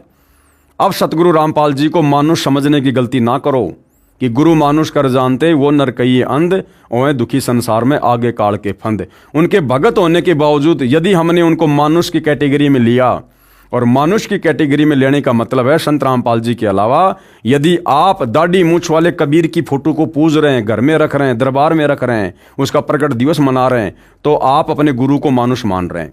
और ऐसा व्यक्ति चाहे कितने वर्ष साधना कर लो, आजीवन साधना कर लो, अंत में कुत्ते की योनि में जाएगा।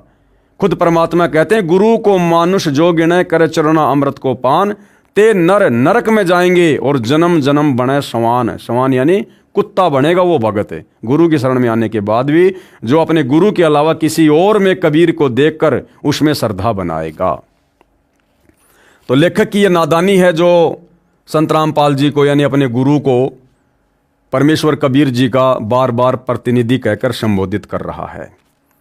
कबीर परमेश्वर जी ने कहा था, यह मेरा कथन उस समय सत्य होगा जब कलयुग 5505 वर्ष बीत चुका होगा। पुस्तक हिमालय तीर्थ जो शंकराचार्य द्वारा लिखी है, इसके पेज नंबर 42 पर कहा है कि आदि शंकराचार्य का जन्म कलयुग के 3000 वर्ष बीत जाने पर हुआ था। पुस्तक ज्योतिर्मय ज्योतिर्मठ के पेज नंबर 11 पर लिखा है कि आदि शंकराचार्य का जन्म ईसा से 508 वर्ष पूर्व हुआ था। इस प्रकार 2000 सन को कलयुग 5508 वर्ष बीत चुका है। अब गणित की रीति से जानते हैं कि 5505 कलयुग कौन से वर्ष में आता है। सन 2000 को ईसा जी के जन्म को 2000 वर्ष बीत गए। इससे 508 वर्ष पूर्व आदि शंकराचार्य जी का जन्म हुआ। पुस्तक हिमालय तीर्थ के अनुसार कलयुग के 3000 वर्ष बीत जाने पर आदि शंकराचार्य जी का जन्म होना कहा है। इस प्रकार सन 2000 को कलयुग 3000 प्लस 2000 प्लस 508 यानी 5508 वर्ष बीत चुका है। कलयुग का 5505 वर्ष कौन से सन में पूरा होता है? सन 2000 को कलयुग 5508 वर्ष बीत चुका है।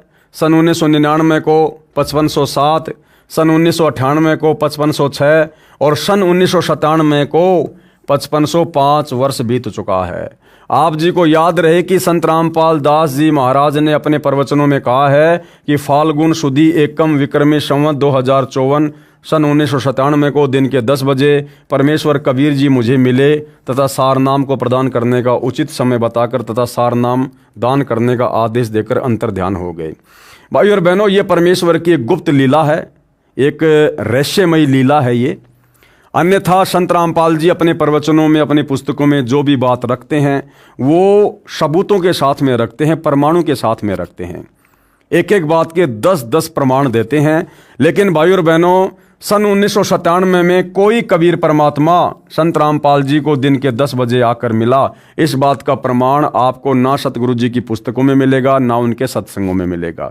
ये परमेश्वर की गुप्त लीला का एक पार्ट है, जो पार्ट साथ संगति से जुड़े भाई बहनों को तो समझ में आ रहा है और बाकी भाई बहनों को भी उसी समय समझ में आएगा जब आप साथ संगति से जुड़ेंगे और साथ संगति के वीडियो देखेंगे। कबीर परमेश्वर जी द्वारा अवतार धारण करने का समय।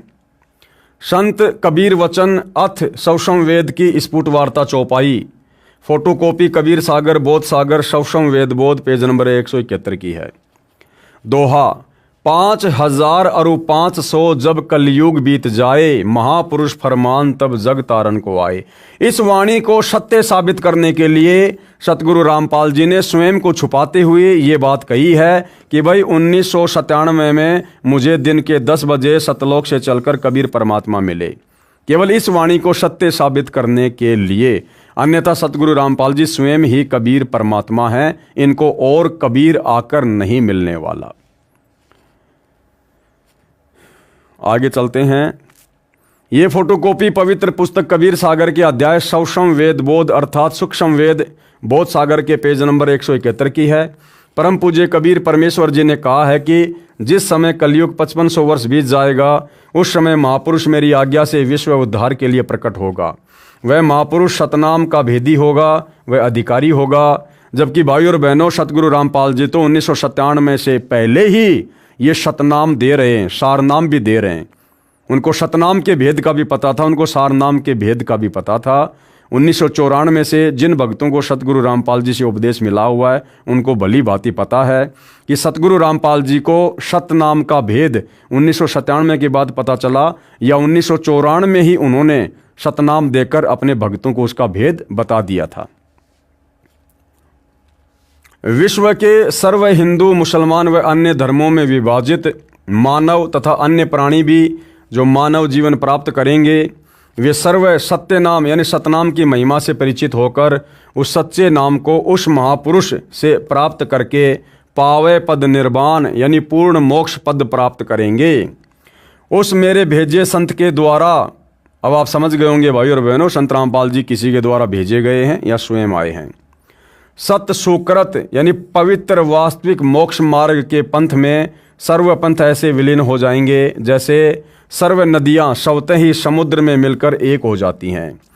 यानी 1997 में फिर आगे चलकर जैसे जैसे संत रामपाल जी का मार्ग आगे बढ़ेगा तो एक समय फिर ऐसा आएगा, इस ज्ञान को समझकर इस दुनिया के जितने भी पंथ हैं जो अनेक धर्मों में हैं, अनेक संप्रदायों में है, बहुत सारे नकली धर्म गुरु बने बैठे हैं, वो सारे के सारे और उनके अनुयायी इस प्रकार से सतगुरु रामपाल जी के यथार्थ 13वें कबीर पंथ में आकर मिल जाएंगे। जिस प्रकार छोटी छोटी नदियां अंत में समुद्र में जाके विलीन हो जाती हैं। केवल एक ही पंथ हो जाएगा। जब तक वह निर्धारित समय नहीं आएगा तब तक तो मेरे द्वारा कहा गया यह सौषम वेद निराधार लगेगा। कबीर परमात्मा कह रहे हैं, धर्मदास जब तक वो ठीक का समय नहीं आएगा जो मैं आज बोल रहा हूं तब तक तो दुनिया को मेरी बातें निराधार लगेंगी। परंतु जब वह ठीक का दिन, निर्धारित दिन आएगा तब सभय स्त्री पुरुष कपट त्याग कर शुद्ध होकर कबीर यानी मुझ सर्वेश्वर कबीर जी की शरण ग्रहण करेंगे। अरे भैया, लेखक के अनुसार तो कबीर जी ने संत रामपाल जी को भेज दिया और यहां कह रहे हैं कि मुझ कबीर की, सर्वेश्वर कबीर की शरण ग्रहण करेंगे। तो शरण तो उसकी ग्रहण की जाती है जिससे उपदेश लिया जाता है। तो उपदेश तो दुनिया सतगुरु रामपाल जी से ले रही है, आगे भी उन्हीं से लेगी। तो वो सर्वेश्वर महेश्वर परमात्मा कौन हुआ? दुनिया जिसकी शरण में आएगी, स्वयं सतगुरु रामपाल जी। अर्थात अविकारी तथा भगत होकर सतलोक में चली जाएंगी। उस समय घर घर में परमेश्वर कबीर परमेश्वर जी का निर्मल ज्ञान चर्चा का विषय बनेगा। सर्व मानव दुर्मति त्याग कर नेक नीति अपनाएंगे। इसी कलयुग में जो माया के लिए भागदौड़ मची है वह शांत हो जाएगी। सर्व मानव शांत स्वभाव के बन जाएंगे। चाहे कोई उग्र यानी डाकू, चोर या अन्य कारण से समाज को दुखी करने वाला, चाहे कोई नीची जाति का हो, सर्व एक होकर रहेंगे। वह महापुरुष अर्थात तत्वदर्शी संत रूप में प्रकट सर्व के प्रति समान दृष्टि वाला समर्थ सत्य कबीर स्वयं सर्वशक्तिमान कबीर है। अब देखो भाई और बहनों, यहाँ बिल्कुल क्लियर कर दिया है, बिल्कुल क्लियर हो गया कि तत्वदर्शी संत के रूप में वो महापुरुष कौन होगा। देखिएगा, वह महापुरुष अर्थात तत्वदर्शी संत रूप में, तो वर्तमान में तत्वदर्शी संत कौन है? संत रामपाल जी। तो संत रामपाल जी के रूप में कौन है? वह महापुरुष अर्थात तत्वदर्शी संत रूप में प्रकट सर्व के प्रति समान दृष्टि वाला वो कौन होगा? समर्थ सत्य कबीर यानी स्वयं सर्वशक्तिमान कबीर है। यानी सतगुरु रामपाल जी स्वयं ही कबीर परमात्मा है। हमारी छोटी बुद्धि को देखते हुए सतगुरु रामपाल जी बार बार सत्संगों में अपने आप को छुपाते हुए कह देते हैं कि भाई मैं तो कबीर जी का भेजा हुआ दास हूँ। लेकिन उन्होंने हमें ज्ञान ऐसा दे दिया, ये ज्ञान स्वयं ही स्वतः ही अब निर्णय कर देगा, सच्चाई को ऊपर लाके रख देगा कि सतगुरु रामपाल जी स्वयं कौन हैं। ये तत्व ज्ञान, ये सच्चाई, ये धर्मशास्त्रों का निचोड़ सार कबीर जी के अलावा संसार में दूसरा कोई निकाल कर नहीं दे सकता। अगर देने वाला होता तो परमात्मा जी ने 4 युगों तक इंतजार नहीं करना होता, पहले निकलवा के रखवा चुके होते। नोट, कबीर सागर सौषम वेद के पेज नंबर 171 पर लिखे वर्णन में कुछ गलत अक्षर छपे हैं। जैसे छपा है ठीके को तिथिवार, इसका शुद्ध इस प्रकार है ठीक का तिथिवार यानी निर्धारित समय आने पर। ठीक का अर्थ होता है समय निर्धारण करना। जैसे कहा जाता है कि उस व्यक्ति ने रुपए लौटाने की ठीक कब की रखी है, यानी ठीक का समय पैसे वापस लौटाने का कब का रखा है, अर्थात रुपए लौटाने का समय क्या निर्धारित किया है। ठीक का दिन अंत ये अशुद्ध है, ठीक का दिन आवंत शुद्ध इस प्रकार है ठीक का दिन आवंत। जब वो ठीक का दिन आएगा 1997 वाला, उसके बाद जब वो ज्ञान शिखर में जाएगा, उसके बाद फिर ये जो सतज्ञान है ये घर घर में पहुंचेगा। पूरी दुनिया सतनाम का जाप करेगी, घर घर में सतगुरु रामपाल जी की महिमा होगी, उनके ज्ञान की चर्चा होगी जब वो ठीक का समय आएगा। और वो ठीक का समय भाई और बहनों बहुत नज़दीक है। 2028 के बाद, युग परिवर्तन के बाद घर घर में केवल इन्हीं की भक्ति, इन्हीं की पूजा होगी। उस दिव्य महापुरुष के विषय में नास्त्रदमस की भविष्यवाणी, उस दिव्य महापुरुष के विषय में, किस दिव्य महापुरुष के विषय में? सतगुरु रामपाल जी के विषय में। और भी बहुत सारी भविष्यवाणियां हम पहले देख चुके हैं, जैसे अमेरिका की बहन फ्लोरेंस की, जय गुरुदेव पंथ के तुलसीदास जी की, जो बिल्कुल पूर्णतया सतगुरु रामपाल जी पर सटीक उतरती हैं। अब आगे हम उस दिव्य महापुरुष के विषय में नास्त्रदमस की भविष्यवाणी, इस विषय पर भाई और बहनों हम अगले वीडियो में विस्तार से जानेंगे, समझेंगे। और ये सब कुछ जानने के बाद निश्चित तौर पर हमारा विश्वास पूज्य गुरुदेव भगवान के चरणों में और अधिक दृढ़ होगा। तो भाई और बहनों, आज के इस वीडियो में केवल इतना ही। आगे परमेश्वर के आशीर्वाद से फिर सेवा में हाजिर होंगे। तब तक गुरुदेव भगवान हम सबको आज्ञा दे, आशीर्वाद दे, सद्बुद्धि दे। बंदी छोड़ सतगुरु रामपाल जी भगवान की जय हो।